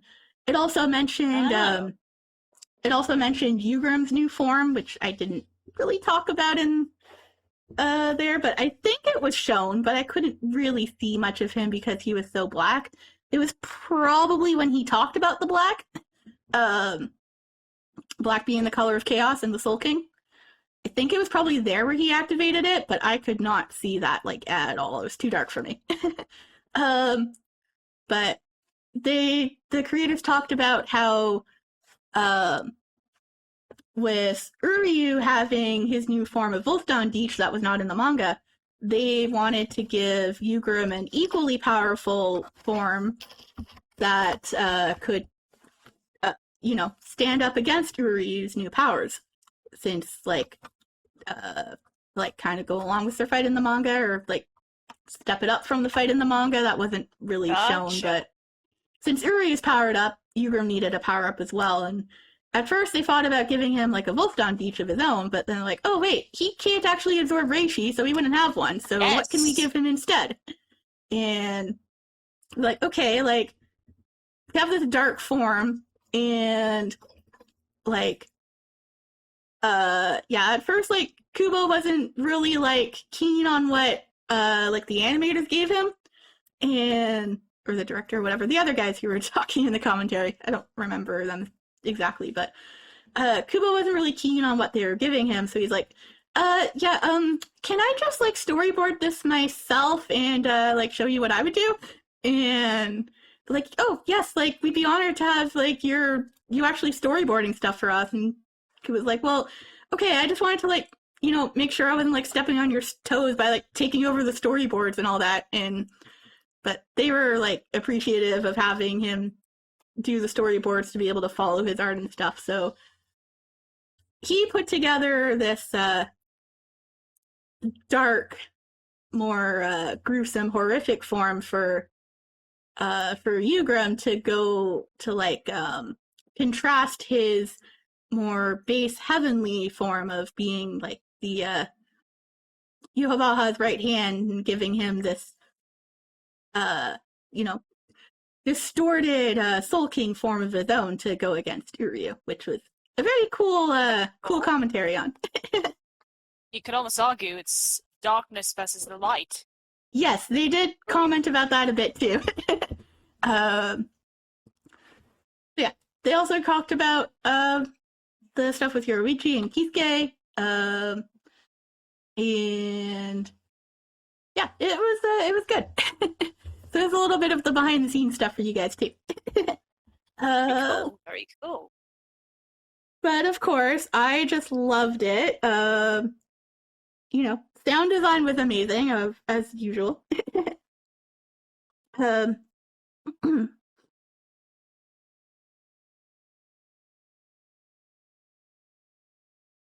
Like, yeah, the songs were great.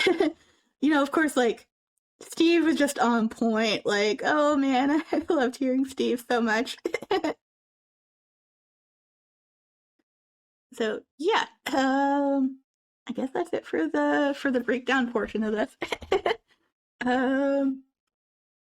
I have not watched like any other like online breakdowns of the episodes or anything, because I wanted to go off my own impressions and not have it skewed from what people who can see actually saw and experienced. This is like just purely my experience, along with like the trailer stuff that we watched.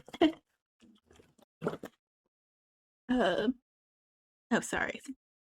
Sorry, the music went off there for a bit. My bad. Fine. The music is back. Um.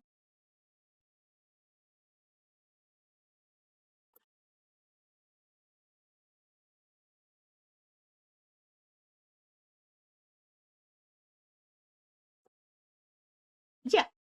So yeah, that's what I thought of the first 3 episodes. I think they were amazing. Again, Steve was just Uryu was so good. Like I got Uryu like from start. I basically got Uryu bookending like start and finish, and I'm like, yay! Yay! Uryu beginning and end. It started with Uryu and it finished with Uryu. It was great. Yeah. Yes. Oh, so good seeing Uryu. Yeah, my family that I made go with me who did read the commentary stuff for me because yeah, no audio description or reading stuff, and that part was Japanese subtitle only. But the episodes themselves were dubbed, so that was fine. No audio description, of course, because it's anime and they don't do that. But yeah, it was English dubbed for the episodes. But yeah, my family that I took with me did also really enjoy it, not being a Bleach fan, and wants to watch future episodes with me. So they are now a Bleach fan and Uryu fan. Excellent. Indeed. So yeah. Yeah, I really enjoyed it. It was a great time. I was doing quotes at the start. Of course I you was were. doing the Uryu quotes. I don't have a problem. It's fine, Tiva. Nah, you're fine. Yeah, but it was such a good experience. I went last Sunday, so it's been over a week now. And I wanted to do this sooner, but kind of life got in the way a little bit. I'm sorry. You're fine. You're fine.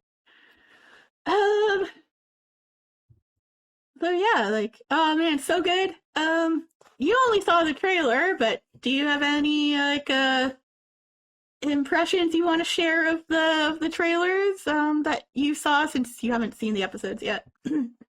Well, I'm definitely buckling up for the ride because it sounds like Cour 4 is going to be the end all that ends all, unless Indeed. they decide to animate the Hell arc. I mean, they could animate the Hell arc. It is apparently coming back to manga production sometime in August. August, September. Yeah. That's apparently coming back to Shonen Jump. It's been heavily rumored. I don't think it's officially confirmed yet, but it is very rumored. And then, like, there is also this new, like, Mirror's High storyline that they could make an anime out of. I'm curious honestly, about that one. That's honestly my opinion, because we have had Kubo say that at the end of Thousand Year Blood War, there is going to be the introduction of a new character that did not appear in Thousand Year Blood War. Interesting. Or is not supposed to be there. Like, he explicitly said he is going to reveal a new character in the final episode of the anime, which is like the epilogue arc. So my thoughts on that is that even before that, they released Shirin and Shirune, however you say these new character names for Mirror's High. Even before we saw that, I'm like, okay, well, like, if they were smart, they would have this character appear in Thousand Year Blood War at the end to, like, market the game and get hype for the Mirror's High game and stuff, and, like, tie it into the anime. That would make more people want to play the game. That would make sense. So, if that is correct, they could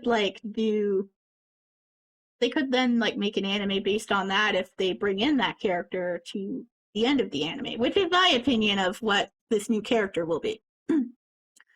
I mean, I'd like for it to be like a kid for Uryu, but yeah, my prediction is it's like the Mir's High protagonist that they add so into too. the anime. Even before we saw that character, this has been my prediction.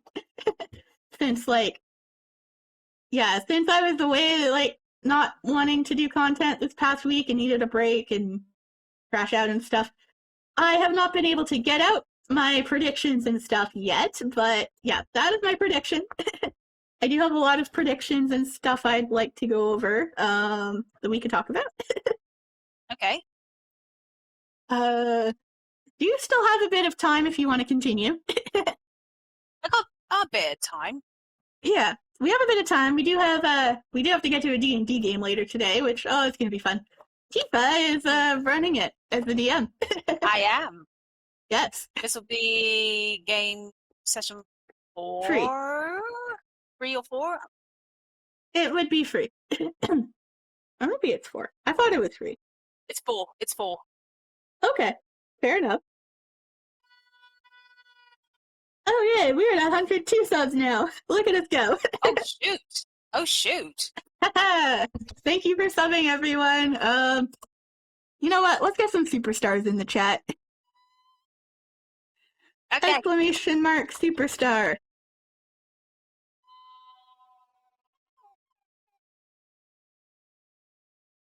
Did that not work?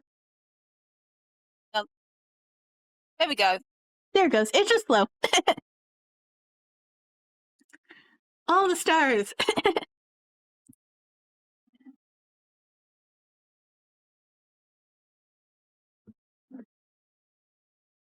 And that is a very fitting song for that too. Which one was it? We got number 1 playing right now. Instrumental version, obviously. Yeah, these are all instrumental versions. Oh yeah, sorry, I guess you can't hear the music, huh? Yeah. Oh well. You can hear speech chat though, right? Chat. Yeah, I can hear speech chat. Okay, cool. Yes, we got number 1 playing with the superstar emojis.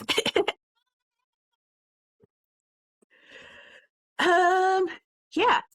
So, now that I've spoiled the first 3 episodes for you and gone over even what I remember the character saying and stuff, because I very much do go by audio, so remembering things like quotes and stuff is easier for me than what's on screen, which is how I was able to describe that more.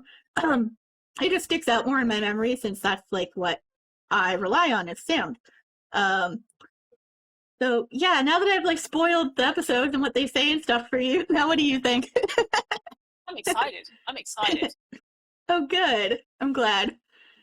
I didn't spoil it too bad for you.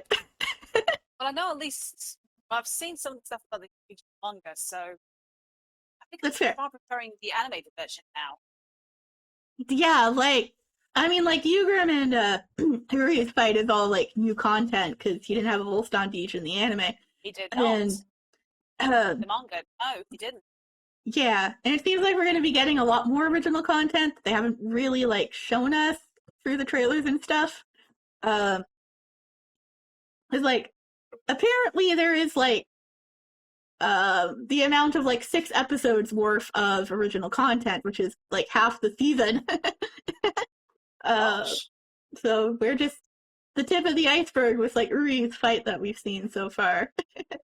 OG content for the Ishida father and Kurosaki father. Manifesting that. Yes, let us get more new content between Uri and Ryukin and their relationship, please. Oh, and Mommy too. Quincy Mommy Katagiri too. Actually make the Ishida men hug. Oh, that'd be nice. I mean, yes, I know a little bit about the manga too, just from reading stuff about Uri and Ryukin, and oh man, I can't wait for when they interact with each other in the anime. We haven't seen that yet. No, we haven't. That'll probably be more towards the end. Yeah, and I'd love to see that expanded upon and, get more backstory with them and all that. Because honestly, that would be great. I'd also really love to see, like, more of Ryu in the epilogue and him being a doctor and why he becomes a doctor, because, like, I don't like that direction for him in the future. Well, we know he's protecting kids, so that's a given. Yes, we do. I just don't like that they take his character in that direction. I'd much prefer it if he went into, like, sewing or something.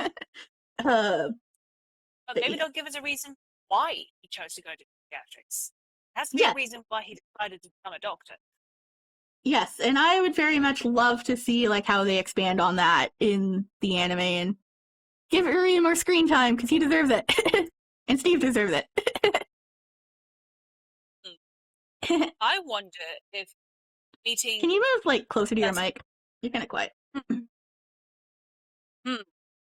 I wonder if meeting a certain kid who appears only in the Hell arc when they're a baby, this could be the reason why. Oh, maybe. Yeah, I'm excited for the Hell arc as well. That'll be good to see. Like, oh man, we've been getting so much Bleach news lately, and I've been wanting to, like, make content for it and talk about it. I just haven't, like, it's just, it's been a weird week.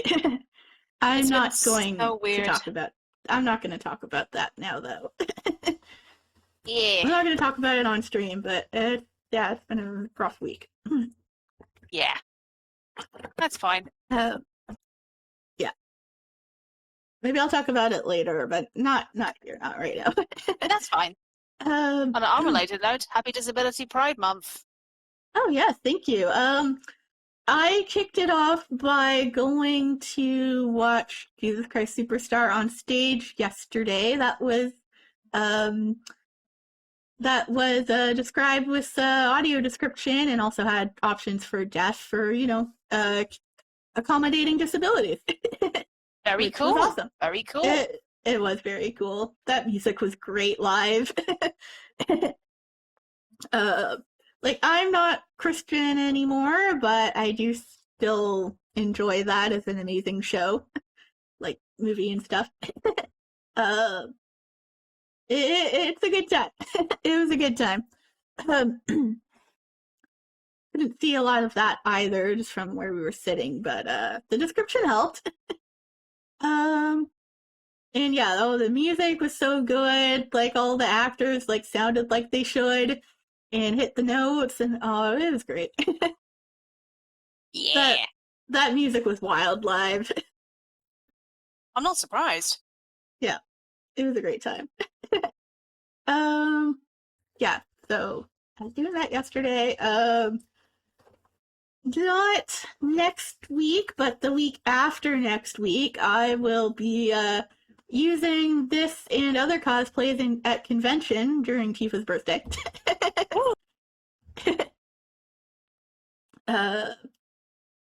Yeah, that's gonna be fun. So, possibly on Sunday we could do some Danganronpa, but with Bleach starting up soon, we're probably gonna need to move that day that we stream Danganronpa. But we'll talk about it. We'll talk about it when we get there.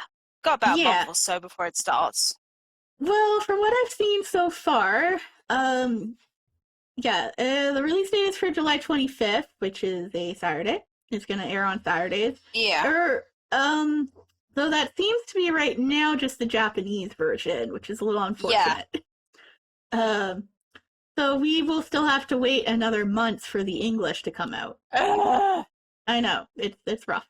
And even though they've already shown us the first 3 episodes in English, I know, that sucks.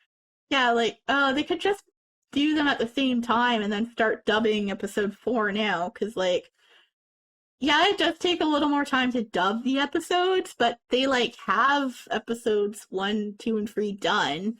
They could be working on episode 4 in the future to release them more simultaneously, but that does not appear to be the case. So, like, let me look at the calendar. When would we be able to do another one of these, like, roughly? Oh. Because, like, I wouldn't be able to do it in Japanese, so let's see. No. probably at the earliest would be like August 15th that we would be doing another Quincy Chronicles, or August 16th, something around that. It'll depend if you want to do it like right after we watch the episode, or wait a day and move Bleach to Sundays and do Danganronpa another day, what have you. So yeah. Yeah, so August 15th would probably be the next Quincy Chronicles, or August 16th. It'll be a while if we have to wait longer for the English, which is unfortunate. Yeah. Since, like, yeah, you are welcome to watch the Japanese episodes, and I'm sure other people will watch them and explain them and stuff, but, yeah. And, yeah, I have to wait to talk about English episodes because I can't really do the Japanese ones. So, like... Yeah, that's fair.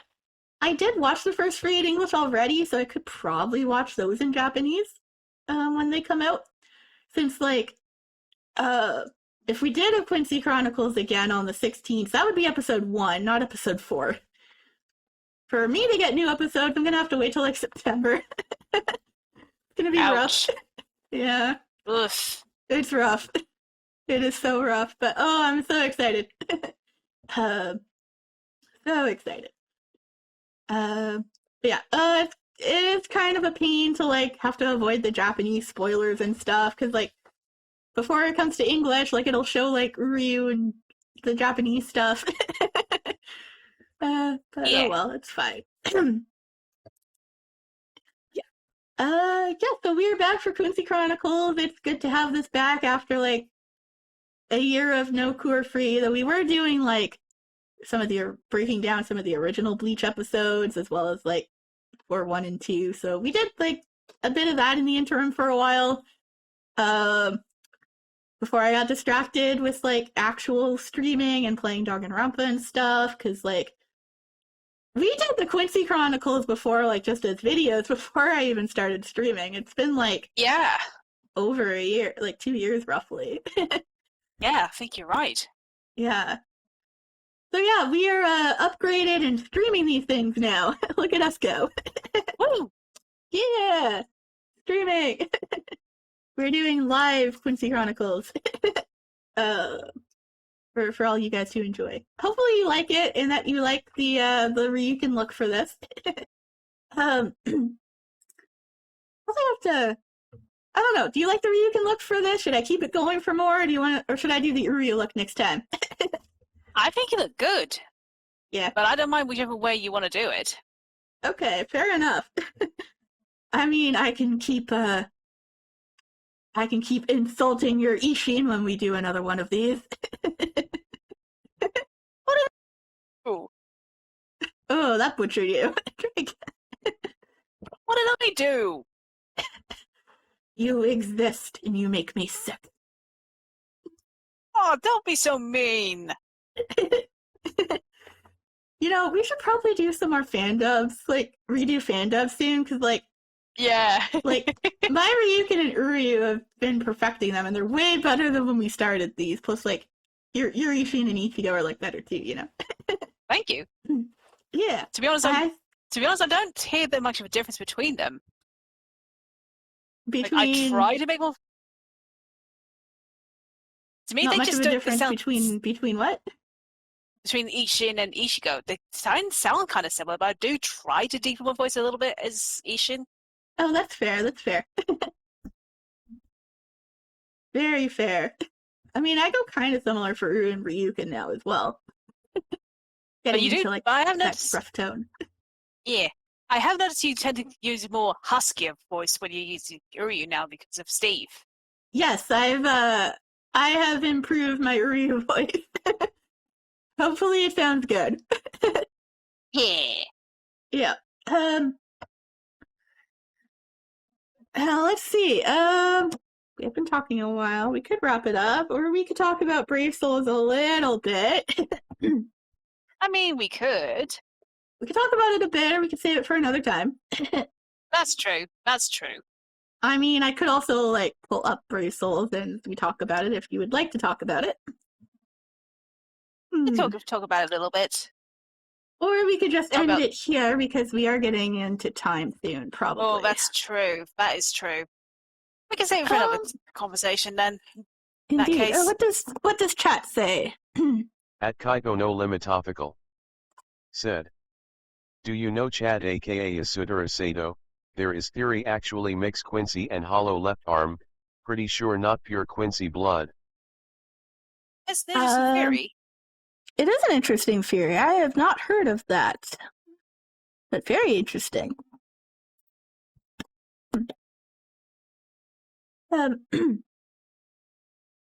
yeah, how are you? Hopefully you liked our breakdown of the episodes and what you heard, despite spoilers. Spoilers are done now. It is safe. Do you have I know you're excited for seeing Bleach as well, but do you have any predictions of stuff with all the news, or predictions for Brave Soul's 11th anniversary, that kind of stuff?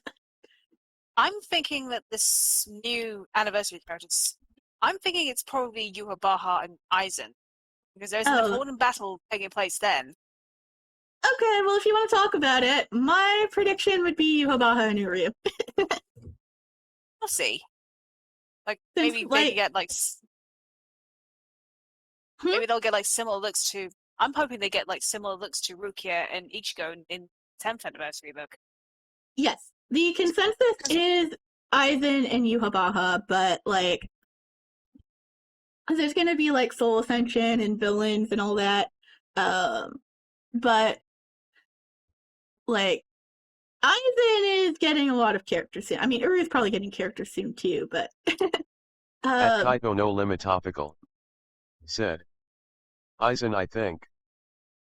One for Aizen. Okay, yeah, that's fair. Aizen is a good prediction. I have seen him mentioned a lot. But yeah, I personally believe Yuhabaha and Uryu, since Yuhabaha, the Quincy King, if they do an original form for him, it would be sorry, I did not mean to turn that off. Come on. There we go. But yeah, to go with Yuhabaha, it would be great to have his heir, a Dark Prince Uryu, go along with him for an evil king, since any Uryu fan knowing Uryu's history, he was the original villain of the series when he challenged Ichigo as Ichigo's enemy, wanting to prove the superiority of the Quincy over the Soul Reapers. Back in episode 11 of the first Bleach series. Yeah, Uryu's the original villain. It would be cool to see a version of him. What if he had stayed a villain and not joined his friends, or alternatively, if when he joined Yuhabaha and the Quincy's, if that was legit and he wasn't a double agent we did get him. What if he really went evil, full on evil, became a Dark Prince? That would be super sick to see. Red Eyes Uryu. That would be cool. Yeah, I mean, it would pair so well with Yuhabaha as the king, the king and his prince. It would be a cool banner for Soul Ascension to mirror Ichigo and Rukia, of the light side. So that's my prediction, what I want. Since I was getting Quincy vibes from the trailer by the sound design. The music and a lot of the sound effects sounded like a Quincy to me. Since I go more off of sound design and less of the visuals.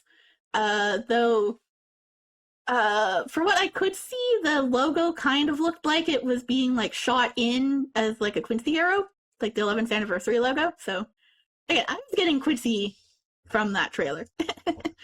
But yeah. So I'm hoping for an anniversary Uryu.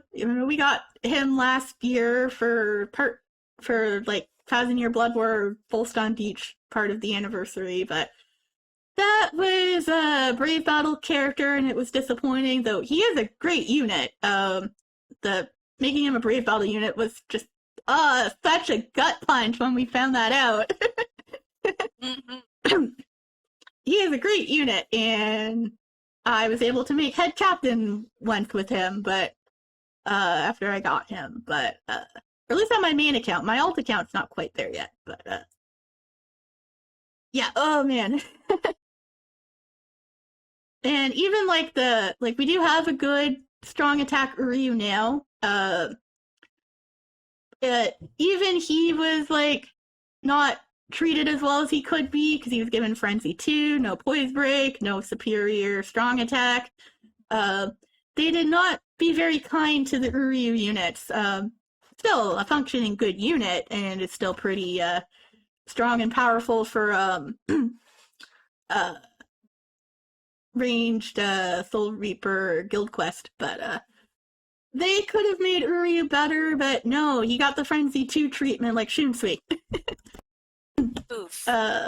Yeah, so they have not been very kind to Uryu. He also has 0 seasonal units that you can use, since again, they don't give him those besides the 4-star, 3-star vampire one, which you can't really count, so yeah, the only real original form Uryu's had is the 7th anniversary one, which yes, he did have an anniversary character before, no limit topical, but said, is Orium still best and meta support in PvP?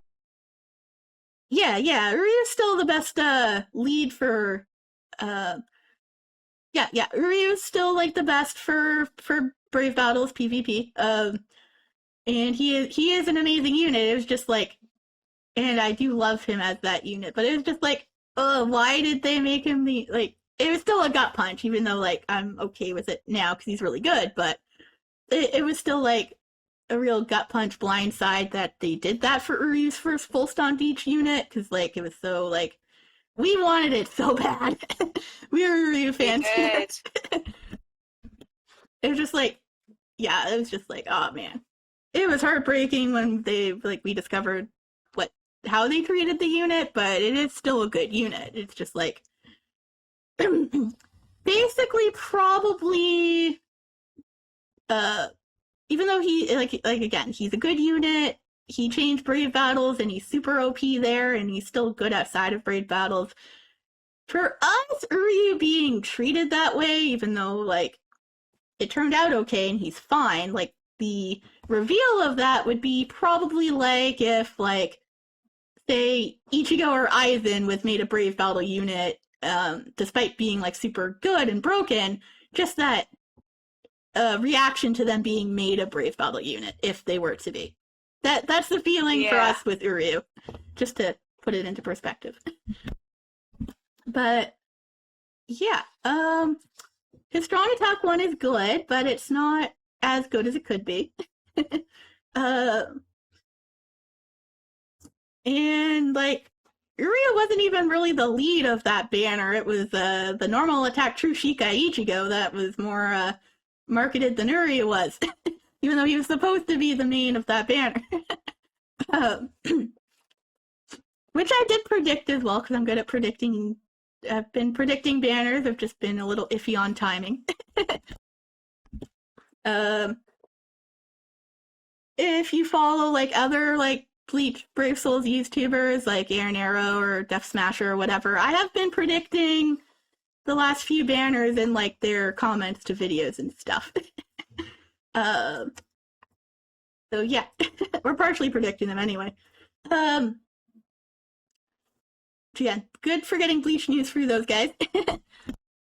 I do intend to do a prediction and probably put this out as a prediction video later. Yeah, so but yeah, so yes, Uryu has had a 7th anniversary unit before, and that's his only original design. But so you could argue that okay, Uryu won't get an anniversary unit this year because he's already had one. Well, that's the same argument for Aizen, and Aizen is the second most guest character for the banner. So yeah, so Uryu could have the same argument that he's already had he's already had an anniversary character. He wouldn't get one again, but he could if since people think that Aizen could. Let's face it, it took them, 10 years to get a female anniversary unit in Rukia? It did. It sure did, yeah.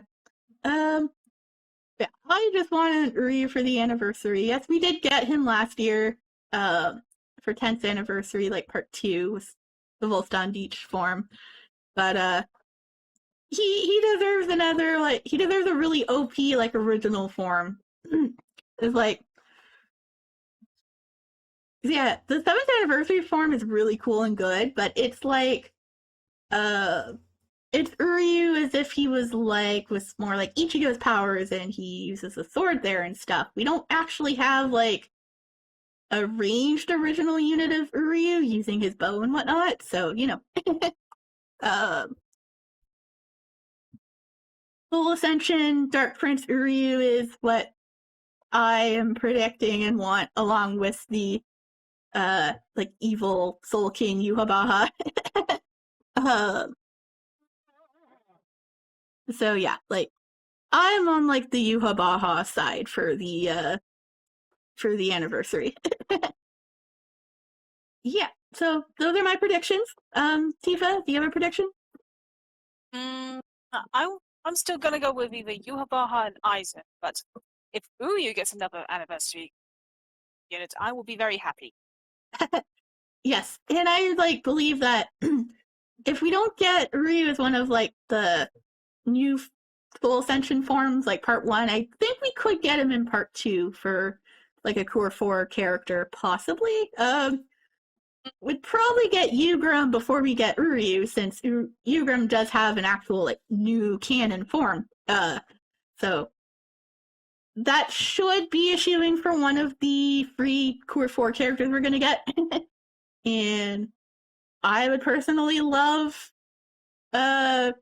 certain antithesis Uryu as one of the other ones. Oh, I hope so. I so hope so. Yes, I want that so bad. I mean, it's been like Uryu's year this year. Like we got Uryu for 10th anniversary, and then like for 2026, we started it off with Uryu. Yeah. His other Volston Beach form, the strong attack one. And then like months later, the Volston Beach one was back in the Ugram banner.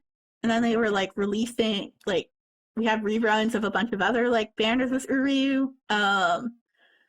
He was in the they had like the Cour 1 characters come back, Uryu, Ichigo, and Chad. So we had Uryu there. We had Uryu like his 10th like not 10th anniversary. The new one, the red one, for Strong Attack, Volston Beach, that reran as well, like last month, I think. Or maybe the month before last month. We had the Safwheat Uryu come back a while ago, like in March, I think. March or April. We just had like Uryu in some of the other rerun banners, both his both the Cour 1 version with his hoodie and the manga antithesis Uryu. Like, there's just been so much Uryu in Brave Souls right now. We even like saw him in like the most recent point event, even though they don't give him a swimsuit. He was in the point event story. Like, it's like Uryu's year right now. Like, come on, give us Uryu. Yeah, you can tell we're Uryu fans here. Really? We're not. We are? Yeah. And, like, it probably won't be during, like, it probably won't be quite during the anniversary time, but I do foresee us getting, like, Cour-free Ryukin and Ishin sometime down the line, maybe, like, September, October. Like, I hope so. Mid-September. I think they'd probably be more a mid-month banner, so like middle September, middle October. Yeah. They're long overdue new units, especially Ryukin. He only has 2. Yes, he has this one, which is very old and a normal attacking unit, but it's a good link for PvP Uryu. And then he has his past version one, and that is a more like, what if he, like, actually fought during everything but the rain, and that's all we've got. I mean, Giselle has more units than Ryukin. Yeah. And, like, Giselle, Askin, Asnot, and a lot of the others, they seasonals before Uryu, and Uryu's the original Quincy. Like, the last Quincy, the only Quincy we knew about until, like, you know, when we got to 1,000 Year Blood War. And up until then, Uri and Ryukin were, like, the only Quincy's in existence. We didn't know there were other ones. So, like, why does Uri not have a seasonal unit by now? It's been 10 years. And, if we get to end of October, Halloween, and there is not a 5-6-star vampire Uryu, I'm gonna be very mad. I will hold you back. I will hold you back. I'm gonna be so mad if we don't get that this year. And, like, you know, Hunter Ryukin, they can give us that too. They could definitely give us more of them.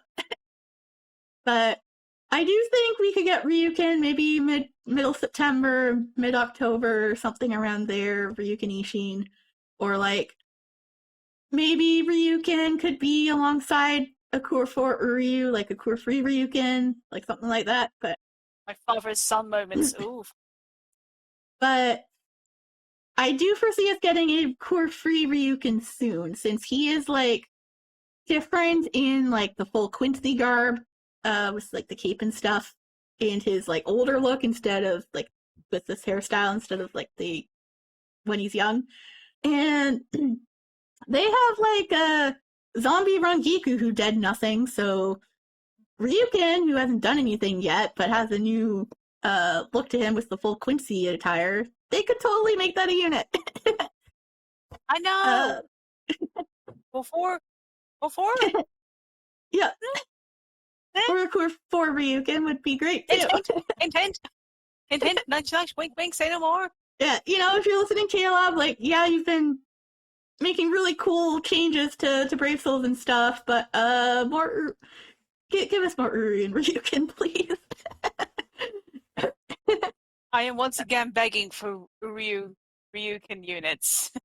Yes, indeed. But yeah, if that did not answer the question that we play Brave Souls, I'm very, very current with the state of the game and up to date on it. I play Brave Souls. So yeah.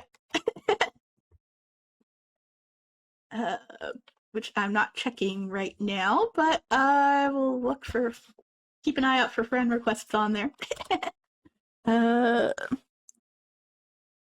Is their name. Right, so, there's my predictions for that. We talked about Mir High a little bit, and my predictions for a certain new character in 1,000 Year Blood War. When we get to the end of that. Yeah, like all the stuff we've been getting has been so good.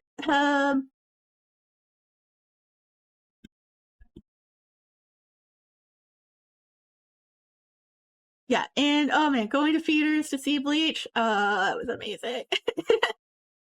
Now it does seem to still be playing, so you know, if or at least here where I live in Canada it is.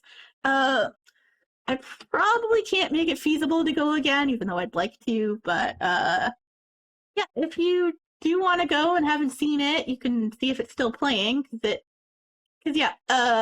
in the North American market, which Canada would be a part of, Bleach Core 4 first 3 episodes surpassed $3 million and Damn. in the first weekend, so they extended the run because it did so well. So yeah, Bleach is back, guys. And we will not say Bankai here. We will say Leech Drigan instead. Okay. You ready, We Diva? shall sign off.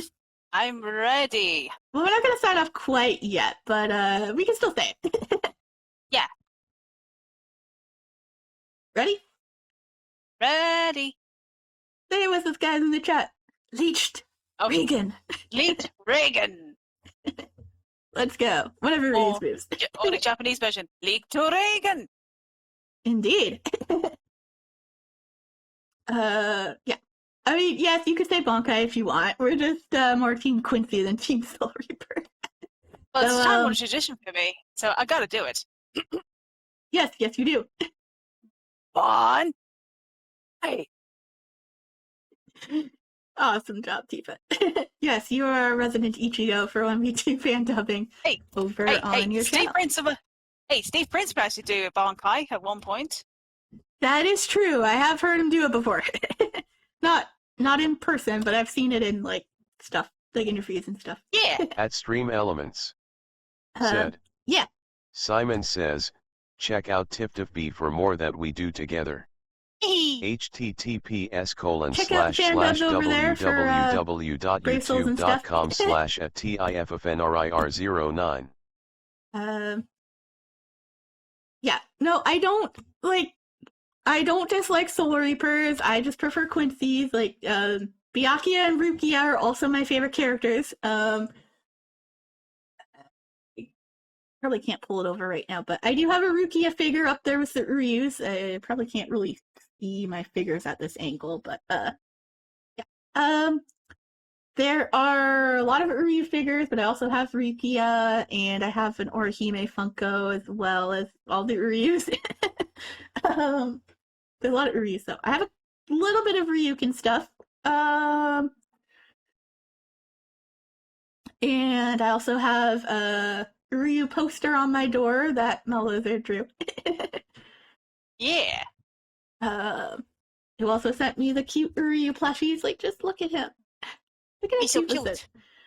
Yeah, cute. I was telling her that I'm cosplaying this man Ryukin for like convention and stuff. So Mel was like, yeah, do you want this little guy that you could like have with go with your cosplay? I'm like, yes. Yes, please. So would be like, drop everything. I've been trying to find Ryu plushies for so long. And now you finally have one. I finally have him. There we go. Just look at him. He's so cute. Look at my cute son. My cute little son. And you can just hear a disturbance in the force as you realize something horrible just happened. He is so angry. Just look at him.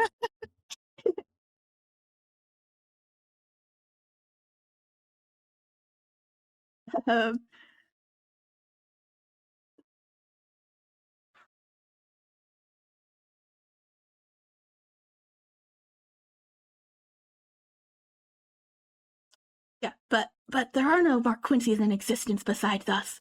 So what's up? What do you know? Ryu, I told you, this doesn't concern you. And you wonder why your son doesn't trust you. That's all I'll say. Love you, Ryukin, but your parenting skills stop. Yeah. I need to know.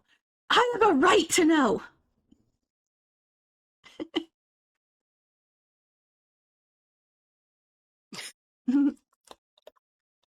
No talk, he angry. Yup. He angry. Yeah, we may have fan dubbed that a couple times. It was fun. We should maybe we could redo it for 100 sub party now that we're like both way better at that. Yes. Or we could do the My Last Words scene again. That one was fun to do. That's true. So that was a private one. Yeah. We could probably think about something like that, like doing a new fan dub for 100 subs or something else. Definitely need to do something out. Now that I have stably reached it. Yeah, what are we at? Yeah, 102 subs. Thank you so much, everybody. I am very happy for that. Yeah, okay, so we're gonna wrap up. Probably on Sunday there will be some Danganronpa 2, possibly, or if not Sunday, maybe on Tuesday. We'll have to work out what day exactly, but we should do it this week at some point. The week after I will be away again, so yeah, we'll need to sort out exactly a time for that, but will probably be a Danganronpa coming by Sunday or next Tuesday or something. Tomorrow, our friend Mini Evolved, who does Danganronpa 2 with us, is streaming their final Mario Kart day on their Twitch channel. So definitely come hang out for that. And go to give them support. At Stream Elements. Yeah, come see that final Mario Kart. Simon says, check out Mini on Twitch https://twitch.tv/minevolved. If you're part of Mini's Discord server, you can join in the fun of the Mario Kart game as they play with friends on there. If you're in the Discord server before the stream starts, you can hang out and have fun playing Mario Kart for the final time. Woo! Yeah, due to online ending. So yeah, final Mario Kart session tomorrow at 5 p.m. Eastern time. So I think so. Yeah, I go off of Central time, but I'm just converting to Eastern. Yeah, 5 p.m. Eastern. It's 4 p.m. Central, which is my time, and I guess it would be 2 p.m. Pacific. So yeah, you can check that out. Now, I mentioned this on the last stream, and I did not have a set date for it, but I do now. So, which I'll have to actually like announce in my server as well and stuff. But yeah. So, quick sum up and catch up of like what's the situation is here. So, also I'm gonna drop Steve because I'm gonna talk about him. At Stream Elements. There you go. Said. Simon says, check out Steve Prince, the English voice of Urayu and Fuyahiko at Gaming with the Prince. Yeah, so Steve Prince, https://www.twitch.tv/theDigimonPrince.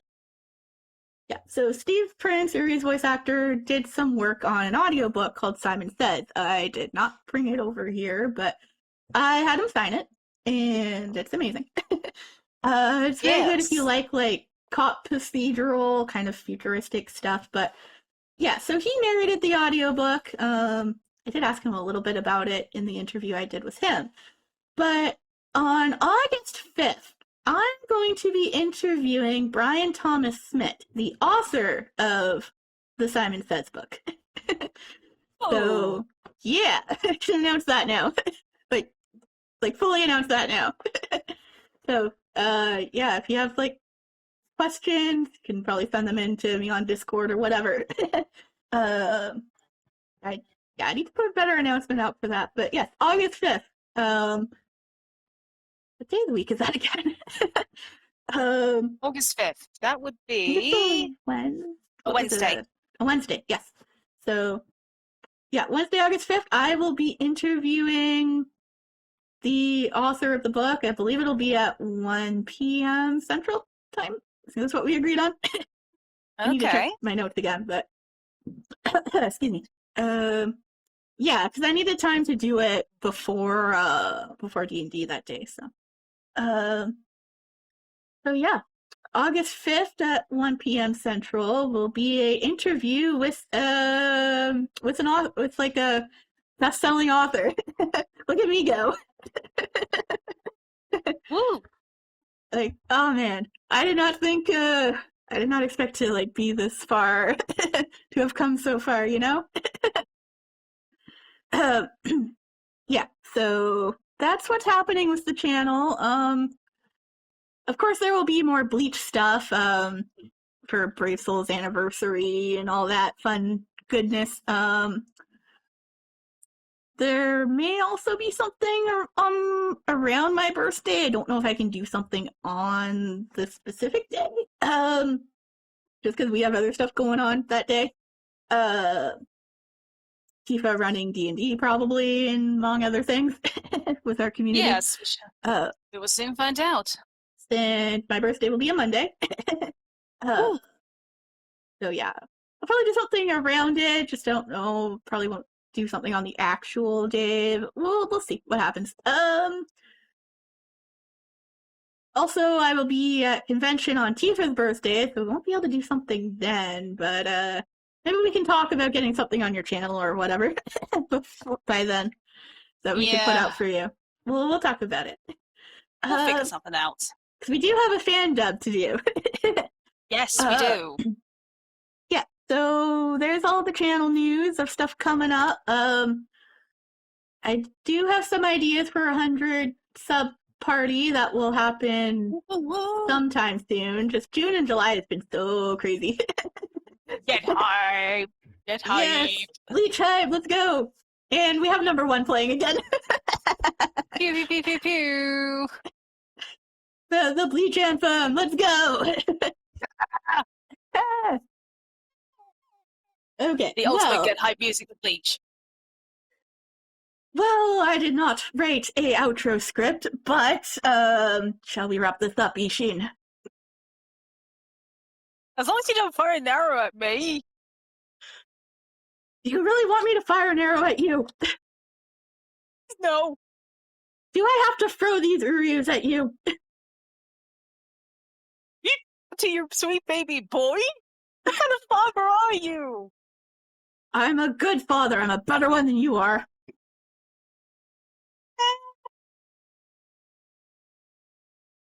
There is on that one. You want a Quincy bow? Well, here's a Quincy bow. With my son's new form. Take that for a Quincy bow. Okay. Let's do the outro. Just stop throwing them at me. Right. Well, either us or our son may return for the next one of these.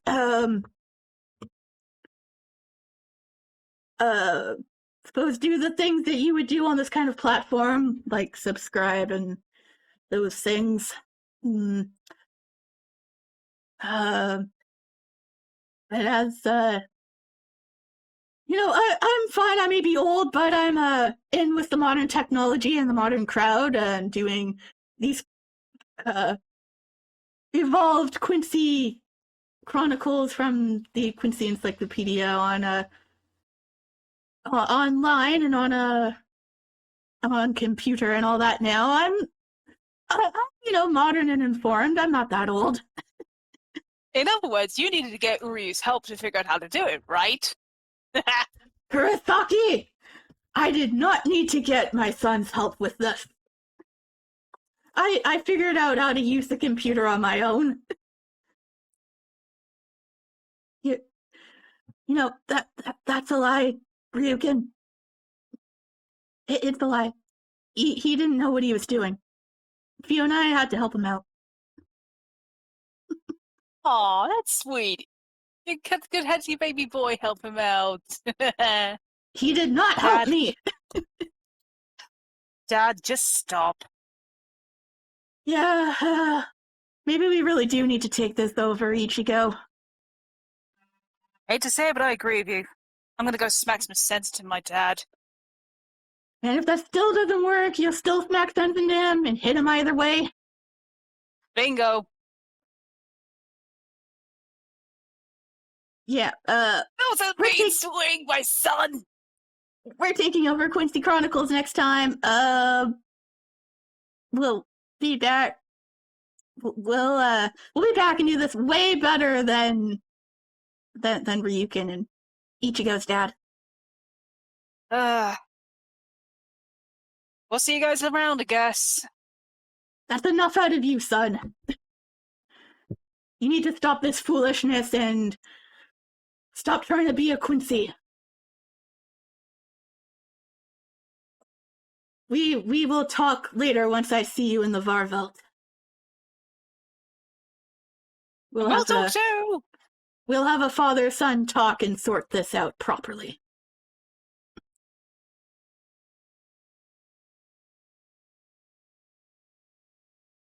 Jeez, I thought my dad was a weirdo. Yes, well, he is, but he's good for something, I suppose. Oh, he do care! Kurosaki, I'll fire more arrows at you. With the power of the Quincy. It's my turn now. Need you go help me? You're on your own, Dad.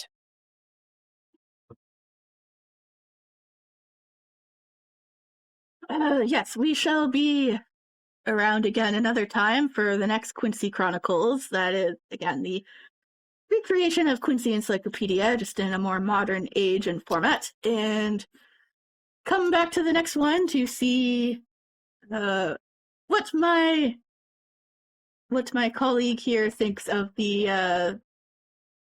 what they see of their son. Ow. Okay, yeah, with that little skit. With that we'll be back again soon with probably Danganronpa. It'll be more Quincy Chronicles eventually once the episodes start in English. So yeah, stay tuned for all that and the interview I have coming. Indeed. We'll see if we can get something on Tifa's channel. Also check out the Discord, because I didn't drop that again. You can get updated there on when we will be doing 100 sub party and Danganronpa and more Bleach and stuff. Yeah, there will probably be some anniversary summons coming on the 23rd and the 31st, possibly. It's open. Definitely stay tuned for all the Bleach content, Danganronpa, the interview. Again, thank you so much for 100 subs, everybody. Woo! Yeah, so thanks for joining us. Shall we go out with a Bankai? Yes. Do the traditional Bleach stuff, even though I usually do not do the Bankai myself. Shall we go out on in Bleach format? Indeed.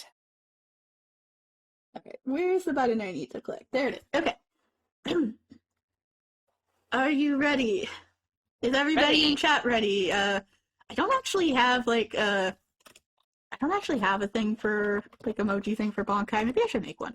But yeah. You guys can type the superstars in the chat, or you can type Bankai if you prefer to join in with us. So what does that say? I'll check that later. Superstar. Yeah, okay. Are we ready for the Bankais? Ready. I mean, you'll be a little delayed to me, so if you want to go ahead. Yeah. Bon. Kai.